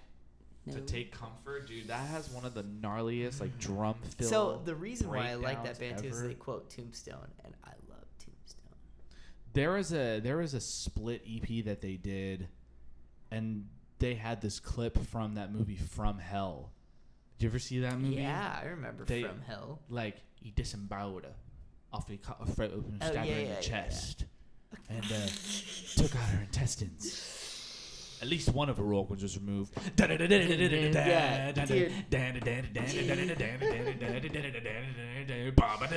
Oh my god, dude. That band is... I don't understand how that band... They're so good, but they are not that big. It's Like, okay. they're big. That happens. Like, they're big. Like happens quite a people know bit. who they are, but, dude, they just fucking... They never. But maybe that's the it's the point. Maybe that's the commercialism, bro. point of what they do, though. If you're not that big and you should be that big, maybe the whole point was to not be Yeah, that I mean, big. I guess, but, like... It's commercialism, though, dude. It's Yeah. marketing. It's like Right. they may be amazing, but marketing is everything. Right, but man, it just bums me out because like they always come out with solid records, but like they never play like ever. And when they do play, it's like they play 5 shows in like regional spots. They never fucking come to California. And when they do come to California, it's in fucking like buttfuck Egypt. Modesto or something. And I'm like, well, not driving 4.5 hours. But Even though fuck I Egypt. would 100%, I just it Shout out fucking tomorrow. sucks, dude. Huh? Said, but fuck Egypt. Shout out tomorrow. Shouts out to butt fucked Egypt. No, Um, no. Dude, because the last time I saw them play out here was fucking like 2010, dude.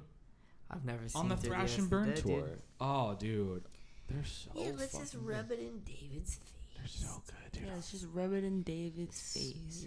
Smear all over you. Like watching that, I saw them play a Chain Reaction 3 different times. I saw them 2 nights in a row. Once when they played with Whitechapel, Impending Doom, Different Breed of Killer, and Molotov Solution. And then the other time after that, they played with Despise Icon, them, Abacab, and Molotov Solution again. Bro, And it's just so that's the thing though. that was that's fucking that's ridiculous. a stacked lineup. But again, back to the whole like, why aren't they big? No, they are. Like, they are. They're big, but they are not. Bring Me the Horizon big. Why did Well, they get yeah, that? no shit, Because they but- didn't market them. But look at bands like Dying Fetus, okay? Like, and like Cannibal Corpse and stuff like that. That band can fit along in like that realm. You know what I mean? And those bands still play and have been playing for like 25 years. And they're just as big now as they were back then. Because they made that impact, and that was what they wanted to do, Yeah, and that's that what it is. they made a specific. I get impact. that. I get it. All right. Okay, I do. I just wish that they had that impact. Dude, they've had that yo, impact on me. Here's the thing. Personally? I wish Well, that's- Glassjaw that's- had impacts like that. Dude, they do That was though. the thing. They don't though. Glassjaw is I talked to her about this. They're one of those bands And where I like, actually listened to Glassjaw, and I didn't. she didn't like it. She didn't hate not. it. I did not like it. Yeah, I mean, like, dude, Just- bands are always gonna have that. A band will speak to you or they won't. That's what That's I'm what saying. it is. That's what it boils down to is, does it speak to you? Yeah. Some people will grasp a certain level of Yeah. voicing. Like, Right. a lot of people won't. And I told her, like, I told her that Glassjaw is a band's band. So if you play Right. music and you're in a band, and most of the people that love Glassjaw, There's a lot of bands probably like that. play, like, probably love Glassjaw. A lot of people who play in bands understand it because it's not clean, it's not tight, it's not this. It's this weird, like, it's Dali. It's Salvador Dali in the form of music. It's Right. like, well, that's not normal. But fuck, I can't stop looking at it. to me, that's what Glassjaw is. It's not normal. The way he sings, when he's like, Mr. Shiver, like, what, dude? No, say Mr. Shiver and hit the notes and sound fine and say it perfectly. But he doesn't. And the instrumentalists don't do that. The bassist doesn't do that. The guitar player does weird shit. You know, it's attractive. Okay, you know who has, like, not a similar voice, but we were talking about Sinai Beach the other day. Yeah, we were. When their vocalist does his clean vocals, it's so, like, when I first heard it, that was like, I don't like how he sings, but over time I loved it, because like when you first heard that song, that first song off of fucking Immerse, and there's that chorus where it's like, got me, yeah, got me. I'm like, what the fuck is this guy doing? I hated it at first. Yeah. But then over time, dude, it stuck with you because it was so different. And I fucking love that band. And I wish they were still around, but it's fine that they're not. You know what? That's the thing. Like when you fall in love with something, it's like Avatar: The Last Airbender. I want them to do book 4, but I'm glad they didn't, because it's just perfect. There you go. I can go back to it. I can relive that. I can rewatch it, and I can understand those concepts and those themes. Right. I don't need you to dive in more. You want to do something different? You guys are all individuals. Leave that project as it was. Go do something else. Yeah. But leave that name and that fucking... I feel like that's what people are saying about, like, Star Wars now. Yeah. You know, I feel like... Yeah, but that's when capitalism and, like... It just depends on... money comes into Yeah. play. It's all about that. But at the same time, like, definitely there are people out there that are looking at Star Wars being like, why are they doing 7, 8, and 9? They don't need to They don't need to, but because of the way that how everything is working, that is where, like, people sit and people watch and people understand, and, like, but it's not necessary. It's not necessary, but they're doing it, and it is, again, one more time, people, not necessary to do all of that. Yeah, but I mean, at the same time, there was like I feel like, at least me personally, I felt like there was a demand for, well, what happened after Return of the Jedi? Yeah, well, but I get what you're saying. I get what you're saying. But honestly, if you are curious, but if you're curious as to what does happen, it's not going to be in the same aspect that it should have happened in.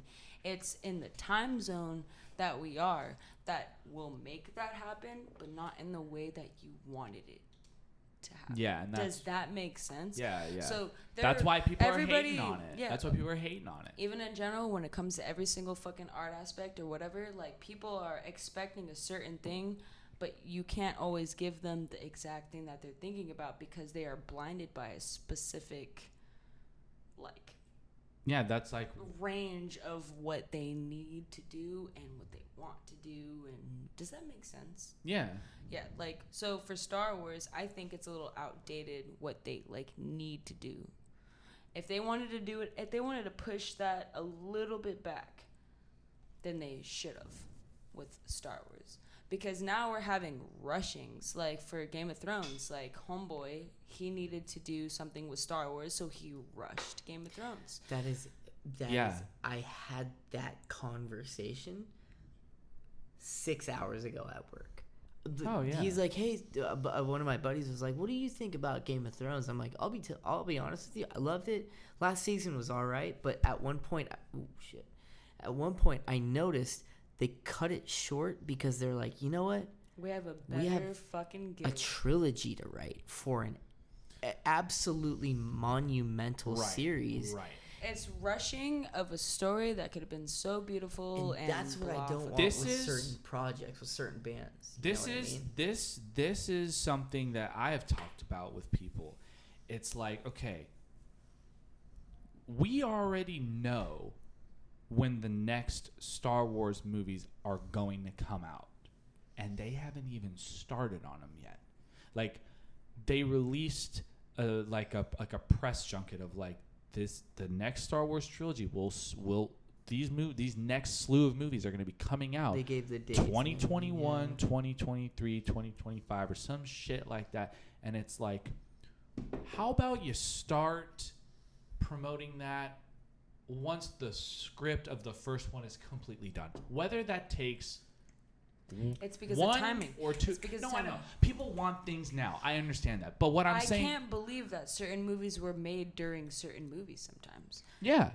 It's They crazy. shot Infinity War and Endgame back to back. Did Yeah. not know that until literally the other day when we were watching. I want about- to I want to not sidestep, but I want to fucking pluck a berry That from was the my tree. neck. I just cracked my I neck. don't know Thank if you so people much. heard that, but we'll see. You want to pluck a cherry? Okay, pluck that Okay. cherry. I want to pluck a cherry from that tree because.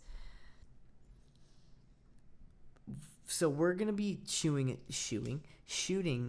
a short film basically for the next series of, and I'm throwing up air quotes for everybody at home, music videos that we do. It's not gonna be a performance. You're not gonna see any of us assholes holding our instruments. You're gonna be watching a film. Yeah. 12 Also, Billy's gonna be in it. Billy's gonna be check the out for sassiest Billy. character in the film, but it's gonna be Yeah, a 12 you to are. 15 Okay. minute long short film. Now, our manager Cameron reaches out and he's like, "Hey, so like, what's the time frame? Are we gonna have something before we go on this next tour, which is in about a month and a half?" And I told him, honestly, dude, I would love to, but I'm at a point with my creative process where I don't want to rush any part of it. Nope. I want this to be something where I watch and go, hell yeah. Just like the vocal parts we're writing right now. I don't want to sit back and go, fuck, I should have sang this or I should have done that. I want Right. it to be like, that encompasses everything that should have been told. That whole story is fucking perfect. I don't think anything else needs to be said. Right. And I don't think anything else needs to be visualized. How the fuck Did it always should be. How with it should everything. be. I understand the necessity for new, fast, ASAP. But I think learning from previous experience, taking your time and perfecting it will go further than pumping it out. Yeah. Because pumping something out is like, okay, cool. Let me eat this fucking donut that you quickly made, but there's really no substance to it. Yeah. Yeah, it's sweet. Where the fuck is the jelly? Exactly. bitch? Where's the detail? Where is it? Right. Where's the crispy If you don't crunch on have the sprinkles outside? on my donut, I'm going to fucking kill you. Exactly. And that's the concept, is like, I'm not trying to rush the sprinkles. I want you to have the sprinkles. I want you to sit there and be like, fuck, dude, this donut is perfect. I'm coming back for this. Yeah. And I'm going to come back again and again, etc. I mean, also, like, the age that we're in right now, technologically, like, you're kind of, like, especially when it comes to film and TV and all that kind of stuff, you can sit on something like a script for a while. But actually shooting it doesn't take as long as it used to. Like, shooting it, editing it, post-production. No, all you're that right. stuff now, because of the technology that we have, cuts it. Coming in hot is Amber Paredes. Yeah, it fucking takes a long time sometimes. Okay, thank you. No, she's right, though. It does, because Yeah, sometimes... It does. But what I mean is, compared to, let's say, 10 years ago, maybe not. Honestly, most movies and things that came out a while ago are probably going to be the more better and insane and like well drawn out versions of things that we have today than we're ever gonna have, and then that's what we're gonna have to. No, like, that's what, like, I 100% agree with that. You look at movies and TV that came out in the 90s and the early 2000s. I'm talking about the early 2000s. I think maybe like 2007, maybe 2009. Those were like the last, like 2007 to 2009 were the last good chunk of years where like really good quality films and TV were really coming out. I feel that so much with. Except with Game of Thrones Older. that came out a little bit later. But Okay, that's, well, Game of Thrones is it's a still. little different. You haven't even seen the entirety of the fucking series, Amber. You can't. We have a dragon. Stupid blonde bitch turned bad. And then all of a sudden, guy in the wheelchair was the most best actor. And then we moved on to Star Wars. So there's water bottles in every scene. Who wants a water bottle? Yay. Anyways. Was that bad? Did I do bad? I'm sorry. No, I didn't mean that to was- whistle.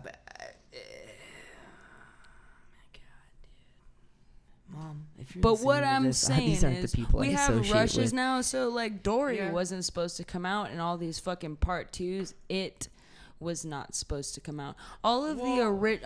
Okay. Honestly, me being a filmmaker, a really bad one. Also, I'm a really Well, bad filmmaker. It chapter 2 had listen. like an actual story in the book, though. It's not No, like no, they're of just course, doing of course. it to do it. But people are remaking stuff in a certain sense to just recreate instead of like move on past. In a sense, we still got Harry Potter around. Did you know that? And Johnny Depp is in it, and he's like Mr. Frost or whatever the fuck. Like we got like. Scarlet Grindelwald. Yeah. Well, Harry Potter was supposed to end when it ended, in a sense, and that was supposed to be the end of it. Okay? Like, and that would have made the biggest impact. But now we're just continuing specific things. But these movies are predating. But Harry here's the Potter. thing, though. Like, I'm gonna go back to the Last Airbender. What happened? Which with Korra? was the last movie I saw that was like Whoa, the hold on. most. I'm not talking about the movie. I'm talking about the fucking series. Okay, the series. Thank Fuck you. the movie. Yes. Okay. Yeah. That fuck is literally the movie. anytime you ever hear me mention the Last Airbender. I thought you were talking about because the I'm movie talking ruined. about the series. Okay. Also, side now you note, can burn in Avatar: The fucking Last hell. Airbender is the best fucking like show series that anyone can ever watch. I don't give a fuck. Like, I will honestly Yeah, not Avatar: The argue Last that Airbender. because I frequently watch aside from I'm a big fan of an anime called Full Metal Alchemist, which I think if yes, you haven't Full seen Metal Alchemist Yeah. Highly Brotherhood recommend. was probably the best side story I've ever fucking Wait. watched. it. Side story. Well, whatever they wanted to lead into, because it was Full Metal Alchemist, and then Brotherhood was supposed to be. It's not even the side story; Well- it's the story, but they like gave it the opportunity to be its own. Brotherhood. Right? Brotherhood. I have almost, the book. Almost. So, Full Metal Alchemist, the initial anime, was just created, stemmed off the manga, but it was made for it to be like wrapped up into this Of quick course. story. And Brotherhood was is the wrapped manga. up- yeah. Is Yeah, literally yeah. it follows the manga, But and it it's like still wraps like it up. as an anime, it wrapped up a lot more things than you would think it would for just the Full Metal Alchemist aspect. Which why I think Brotherhood was more of the emotional aspect of things because they made sure that they added everything in there that was supposed to actually Brotherhood be in there. basically Yeah. explained everything. Full Metal Alchemist, if you actually watch it, that initial series is so fucking dark to where there was a point in Shout a out specific- to Vic Mignogna. Do you guys know who Vic Mignogna is? No, I I don't. don't know. Vic Mignogna is the voice actor of Ed, and Oh. I saw him at Anime Expo a few years ago, and Yo, he's amazing. I'll tell you this right now. Like I am such a fan of Full Metal. A lot of the music that my band writes has been inspired by that lyrically. The song Fist to Wall is entirely about Full Metal Alchemist. So is that why in your music video you had someone laying on the floor and we did the whole alchemy I thing? carved circles in the dirt. Yep, there we go. I know- I knew know I it, have to dude. give to I knew get. it. Yes, of course. That's don't, amazing. Don't be surprised when you find out I'm only hollow on the inside. That's Alphonse. I think Al was one of my favorite characters. That Al's story was- is dark. Yeah, it's dark. It's dark as fuck, and he's still there, and he's still like, I guess the bean that he is, like the Yeah. little bean. The, He's just- the chorus, a fist to wall approach made it easier to cope with all the shitty days. It's Edward's approach The on fact life. that, He like- gets pissed all the time. yeah. The So fact that fist- like I think Brotherhood like involved like his brothers, like him bringing him back and everything. That whole fucking torturous like feeling and like how emotional they actually put it in the anime was actually like the That's- most insane. And also anime can actually really make you feel things because they can, put some dude. really fucking Which is why Avatar: The Last Airbender comes into play too, because Yeah. like I felt a lot of shit with Avatar: Yeah. Last Airbender, I and when they ruined the movie. Fist of Wall is one of those songs where, because of where it's from, whenever I sing it, I channel those two brothers. And there's something about that song that makes me very proud and sad to be a part of it. Because when you dive into their story and you understand what they're singing about, like, fear found us out. Damn, I calculated it all wrong. It's the idea of desperately looking for an answer and trying to fix something when you're so desperate for it. And you do everything you can, even if you're not supposed to, even if it's taboo. You dive into it and you do it, and you have to face these consequences. That's the type of shit that's so relatable to everybody, because how many times have you desperately tried to fix something that you love or you miss, and you don't know if it's the right answer, but you do it because you can't think clearly, and you're like, fuck, I will do anything. Even if it means giving up my fucking arm and my leg. I'll do anything. That shit's so dark to me, because like I think we as people relate to it. Whether you're creative or not, I think we've all done something like that. And it's something that's so relatable. So things like Avatar and Last Airbender, I will fully agree that The Last Airbender is hands down one of the best series and storylines and thematic fucking sandwiches you can ever digest, because it's like it's got everything in it. I'm hungry. I'm starving too. It's got everything in it though. You know what I mean? You know, okay, look. What are your did you ever grow up watching the Dragon Ball series at all? Dragon Ball? That was the first series I watched. The That crazy thing is I watched it in Spanish, so for me Goku was I never had cable. We had Telemundo. So Goku is Mexican. So Goku's voice is Mexican. I'm about weird. to That's very be interesting. Goku. Yeah, Can Piccolo sounded badass. Vegeta even more. Dude, okay, let me ask y'all this question. In all the animes you've watched, the best villain, who is your favorite villain? In all the animes I've ever watched. Jesus Christ. Jesus Christ is pretty vicious for sure. I would have to say No. I will. Well, okay, personally, I don't think he is a villain.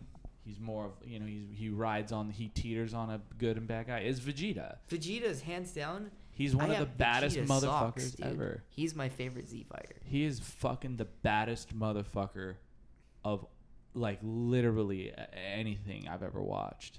I would have to say, I don't know if you guys have ever seen this anime, but it's called Trigun. No. Trigun's a really cool anime. I think you guys should really watch it. But there's two antagonists. One of them is this gentleman named Legato Blue Summers. He's got this weird mental control. He's just a baddie. He's bad. He's fucked up, and he's a bad character. But he's like, oh, you're just bad. The other is the protagonist's brother. His name's Knives. And the clash in him as a person, you see it, you're like, I get it. It's kind of like this dark clash where you see it and you're like, I understand why you became how you are. It's wrong, but I understand why you became the way you are. Thanos.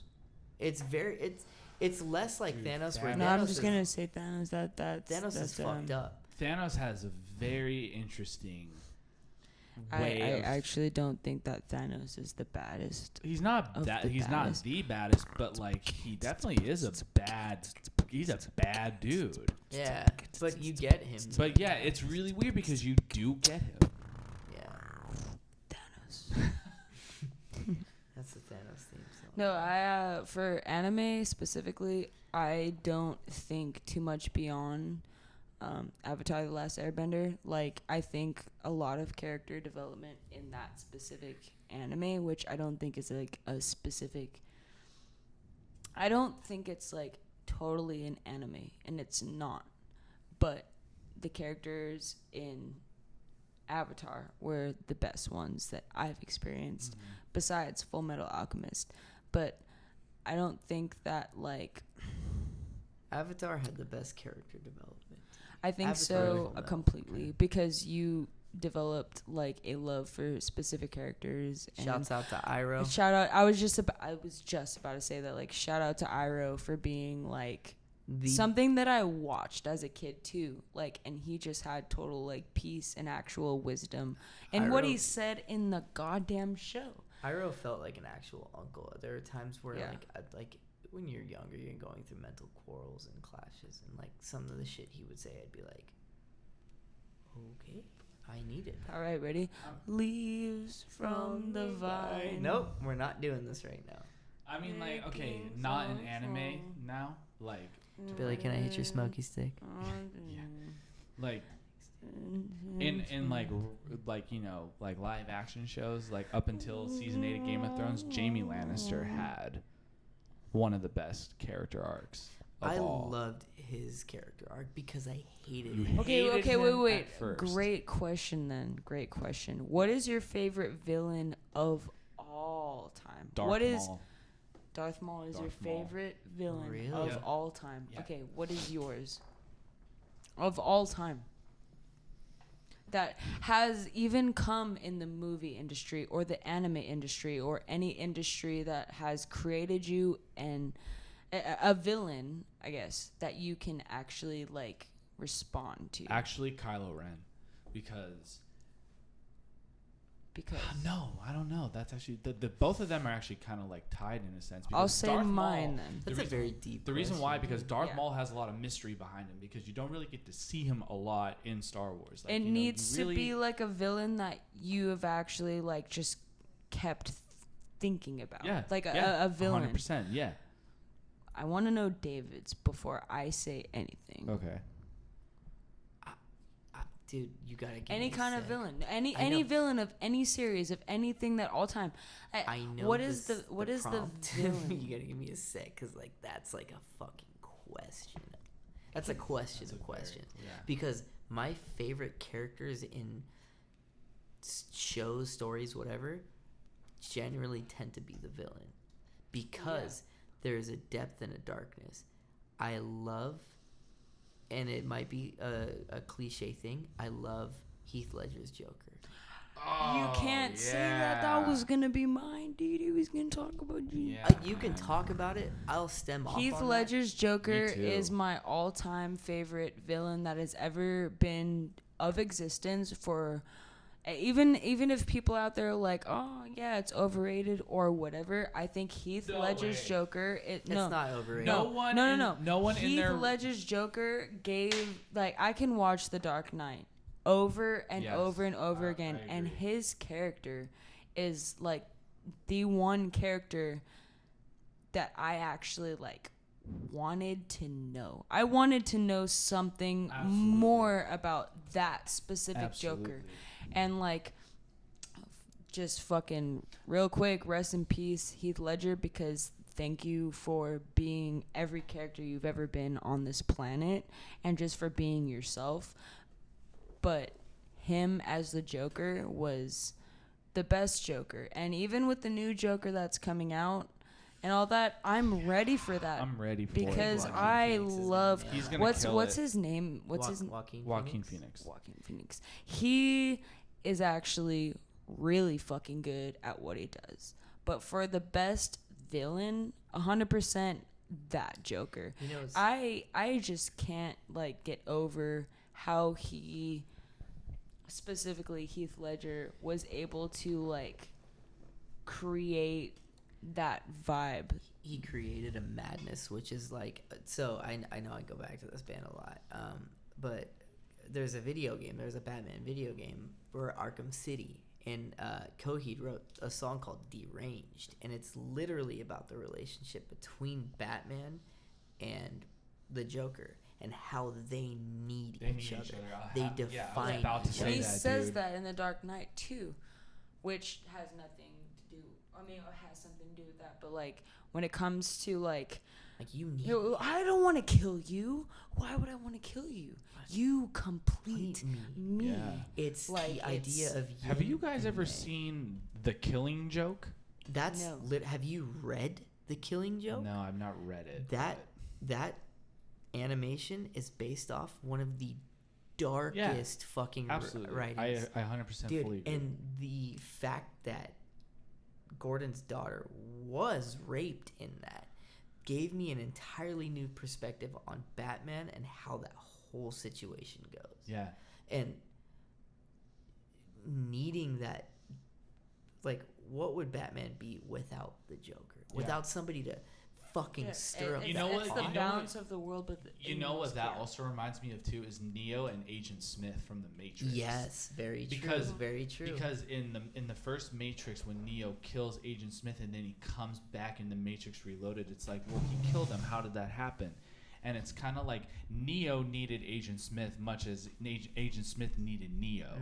Like they define each they other. do. They yeah. it's a balance, you know. It's like that is the same as the Batman. Well, I mean, yeah, whatever. It is. It's yeah, the same it's the same idea. thing between Batman and the Joker. It's just like, and what I found interesting about Batman, which is he's never killed anybody.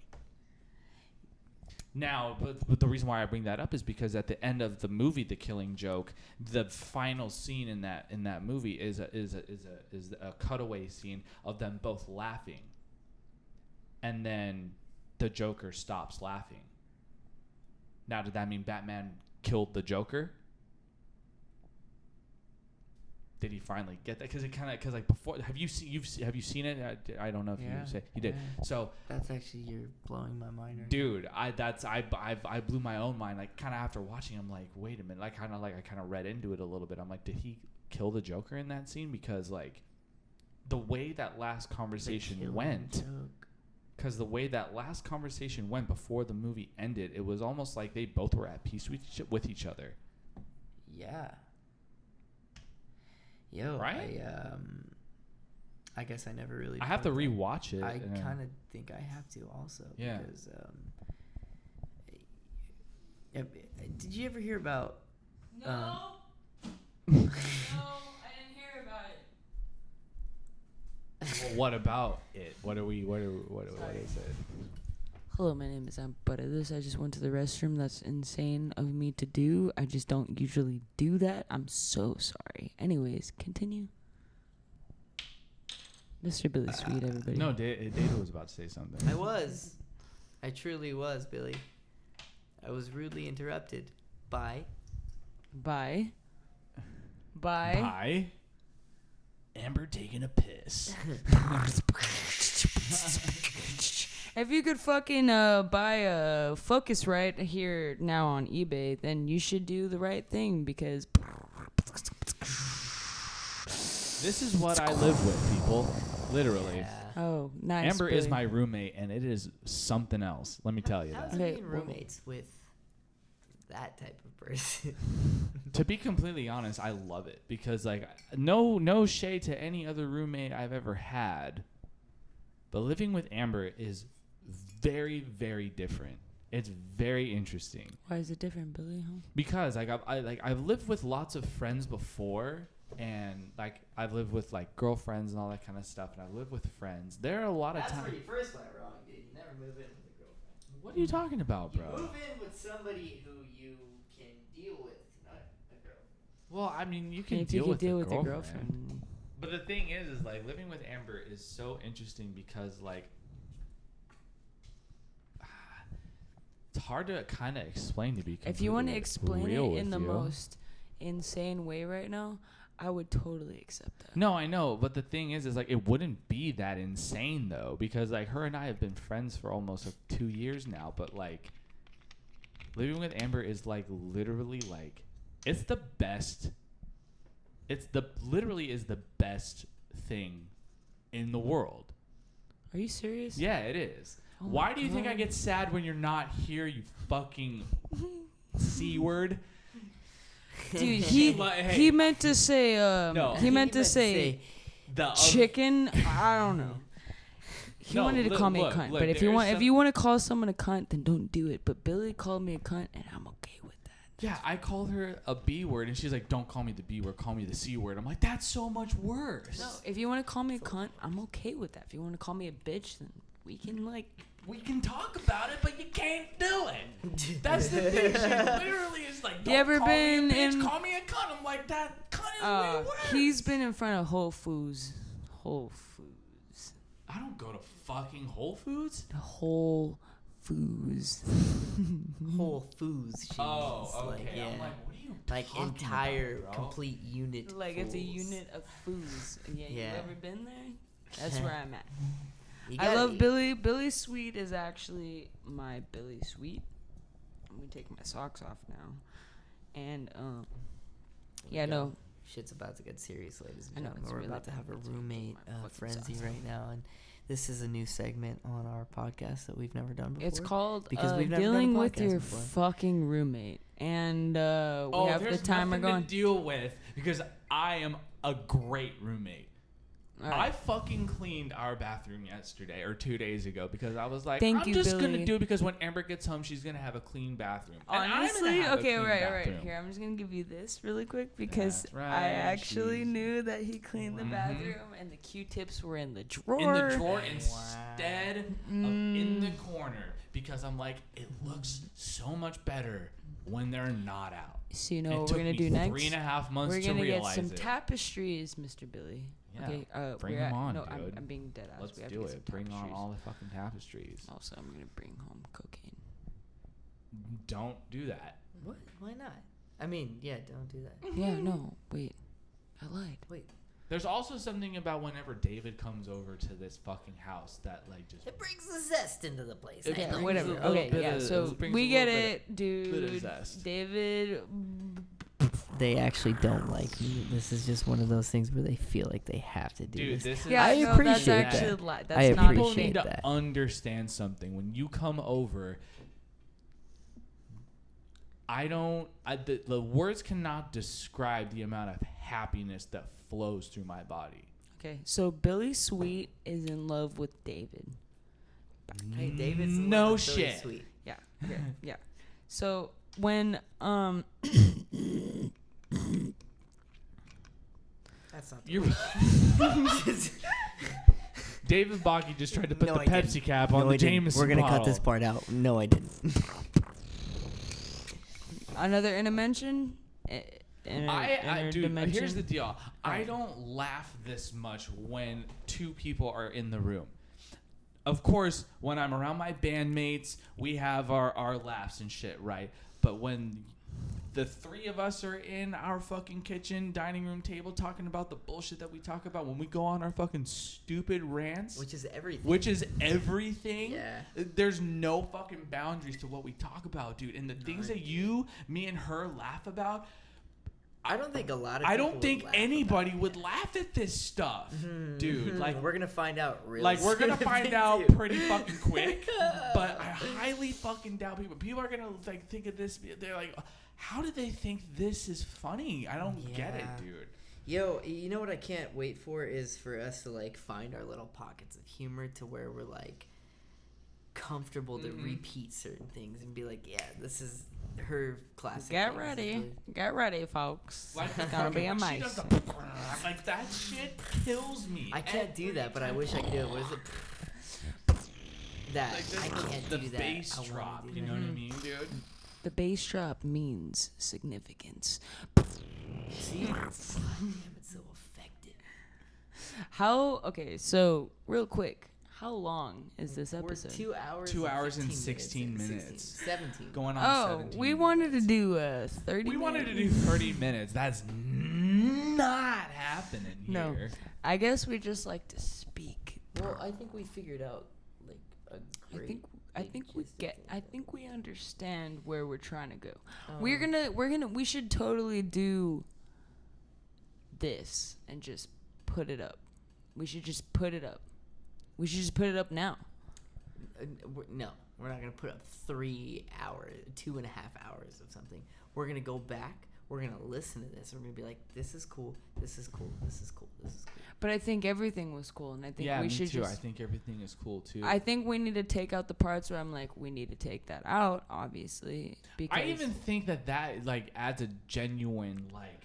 Let's do this. Let's do this. Let's see if we can wrap this up real quick. Let's wrap it up with a final discussion of something. Maybe a shout out of your. Let's do this.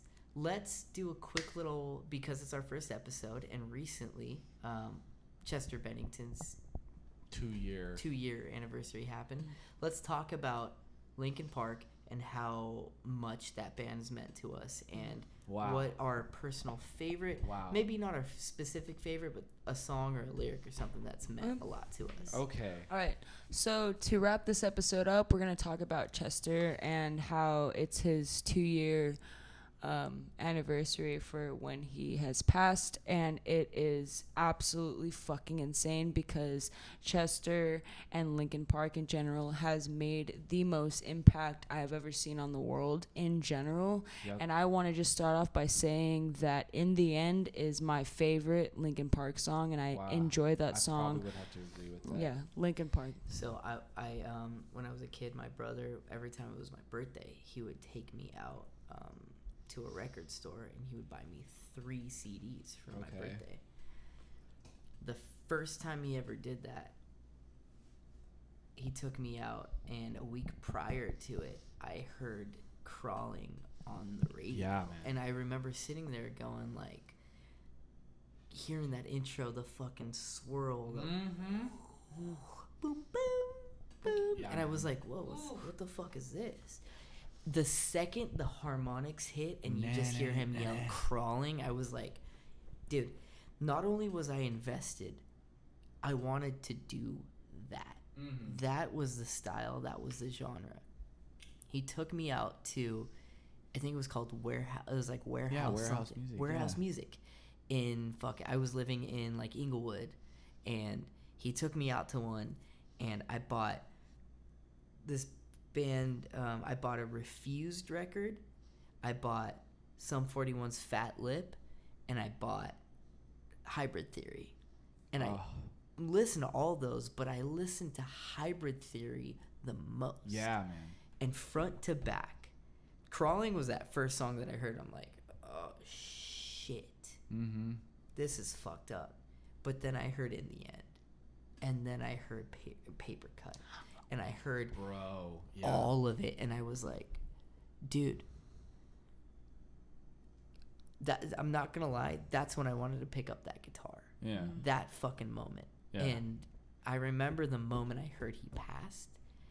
I've never felt that heavy in my life. Right, I've dude. felt these moments of heaviness, but that was this type of heavy where it was like you have a catalyst and then you have an anchor. And Right. And if they're the same fucking thing, it's the weirdest fucking feeling. Right, dude. Because it's like, damn, dude, like, you started it all for me. You made me want to do it. I weirdly wanted to bleach my hair. I wanted to get a flame tattoo on my fucking arm Right. because of your influence. The whole week after, I was just quiet. I listened to that album. I listened to a lot of Linkin Park.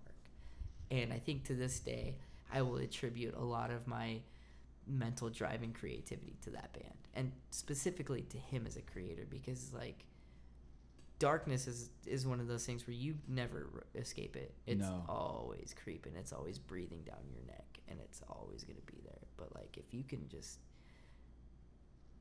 You know cope with it. what's interesting is, like, I know that we're talking about Chester, and not to tangent off, but, like, that was like the same thing when Mitch Lucker passed.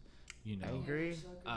To, like, him and Chester and specifically were the two musicians that my parents texted me about, being like, we know that this was something special to you. Like, how are you feeling about that? Like, when Mitch passed away, they were like, did you know who he was? Like, we know that band name because, you know, when I was in high school, I would talk about it a lot. But when Chester from Linkin Park passed, my mom and my dad both texted me separately and was like, hey, like, are you okay? And I was like, no, not at all. Because, like, my parents did not really approve of me listening to music like that when I was that young. Because when I first heard of Linkin Park, I was when I was moving from Washington State down to here in the year 2000, and my cousin Wyatt, he was the kid in my immediate family, or I'm sorry, not my immediate family, but like a relative of mine that listened to music like that. Like, he was listening to them and Disturbed and Korn and Limp Bizkit and Static X and all those bands. And I remember he had on Headbangers Ball on his TV in his room, and I was in there, and the Crawling music video came on. Just like how you described how it felt for you is exactly how it felt for myself as well. Just like the swirl, the fucking keyboards in the back, and then visually how dark it was. I was so drawn into it. And the same thing, like when the full band kicked in and it shook, and like the music video shook. Yeah, dude. I was like, what is this? This is something special. Like that that was just so amazing to me. And I remember getting Hybrid Theory, I believe, as a Christmas present the year it came out. And dude, when I tell you that CD did not leave my Walkman at all for an extended period of time. Bro, that CD reminds me the most of when I went snowboarding in 8th grade.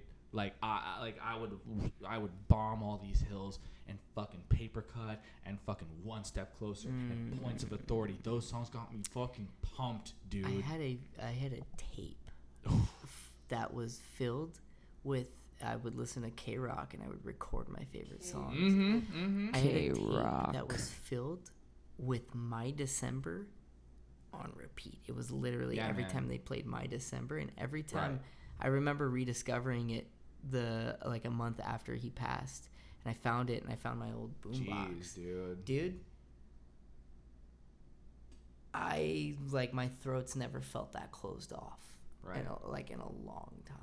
Like it's never felt that tight, because listening to it and hearing his words and just hearing his voice, you're like, he's been saying it the whole time.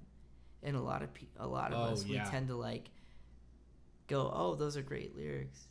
That's wonderful. I'm gonna sing along to it. But it's it's more than lyrics, dude. When somebody writes something, it's more than just hey, I'm writing lyrics to a song. It's I feel this shit so monumental. Yeah, dude. And I don't know how else to explain it to people without feeling like I'm talking too much. Right. So I'm just gonna write it in the song. Because I always feel like I'm talking too much, but if I write it in the song, it makes more sense. Lyrically speaking, a lot of bands don't resonate with me. Not because of, their bad lyrics or anything like that, but, there are certain... It's how they portray life. Yeah, right. Yeah. With Chester in specific, my Facebook memories the other day reminded me of his passing, and I remember in my Instagram post, one of the last things I wrote in the caption was, "Your words spoke to me in my darkest times." Now, when I was in high school, I was not a popular kid. I was not very well liked, and all that kind of stuff. And whenever I would... If you didn't like Billy Sweet in high school, then you're a stupid fucking bitch. Thank you. But listening to Hybrid Theory and even Meteora was a great record. A lot of the lyrical content that Chester wrote about, I would like to have thought back when I was that young. I was like, dude, I get it, bro. You know what I mean? I felt like I got it. It was broad enough to where you did get it. Yeah, you know what I mean? And especially when it came to songs like Don't Stay or Somewhere I Belong. Somewhere I Belong was a fucking gut punch, dude. That was a gut punch to me. Yeah. I'm I didn't know where I did belong. And that, I was like, man. Is that, hold on. I want to be with the enemy, now with the energy. Mm-hmm. A Place for My Head is what I'm thinking of. Yeah. Even that song, dude. That's amazing. great. That's an amazing song, too. Can we listen to... Can we all sing in the end? Can we end this podcast with all of us singing in the end together? Well, we probably would get in trouble for that because of copyright laws. No. Yeah. No. Because you can't. Yeah. Yes. No. We're singing it. Yeah. Rest in peace, Chester. Don't play the song then. You can't play the song. We barely can even You have no idea what the things I've done in my life. One thing. I don't know why. All right, guys. Can I also say this, that almost every lyric by Mike Shinoda is the most memorable rap lyrics. Mike Shinoda? Ready? Wait, what? It starts with one thing. I don't know why. It doesn't even matter how hard you try. Keep that in mind. I designed this rhyme to remind it through time. All I know. Time is a valuable thing. Watch it fly by as the pendulum swings. Watch it count down to the end of the day. The clock takes life away. So unreal. Didn't look out below. Watch the time go right out the window. Tried to hold on, but you didn't even know. Wasted it all just To to watch you fall. kept everything inside, and even though I tried, it all fell apart. What it meant to me will eventually be a memory of a time. I tried so hard and got so far, but in the end, it doesn't even matter. I had to fall to lose it all, but in the end, it doesn't even matter. This concludes the first episode I don't know of why it doesn't even No matter Consent how hard you Podcast. try. Keep that in mind. I'm David Baki. I'm Billy Sweet. I am Amber Laura Paredes. And we hope you tune into the next episode. Thank you very much.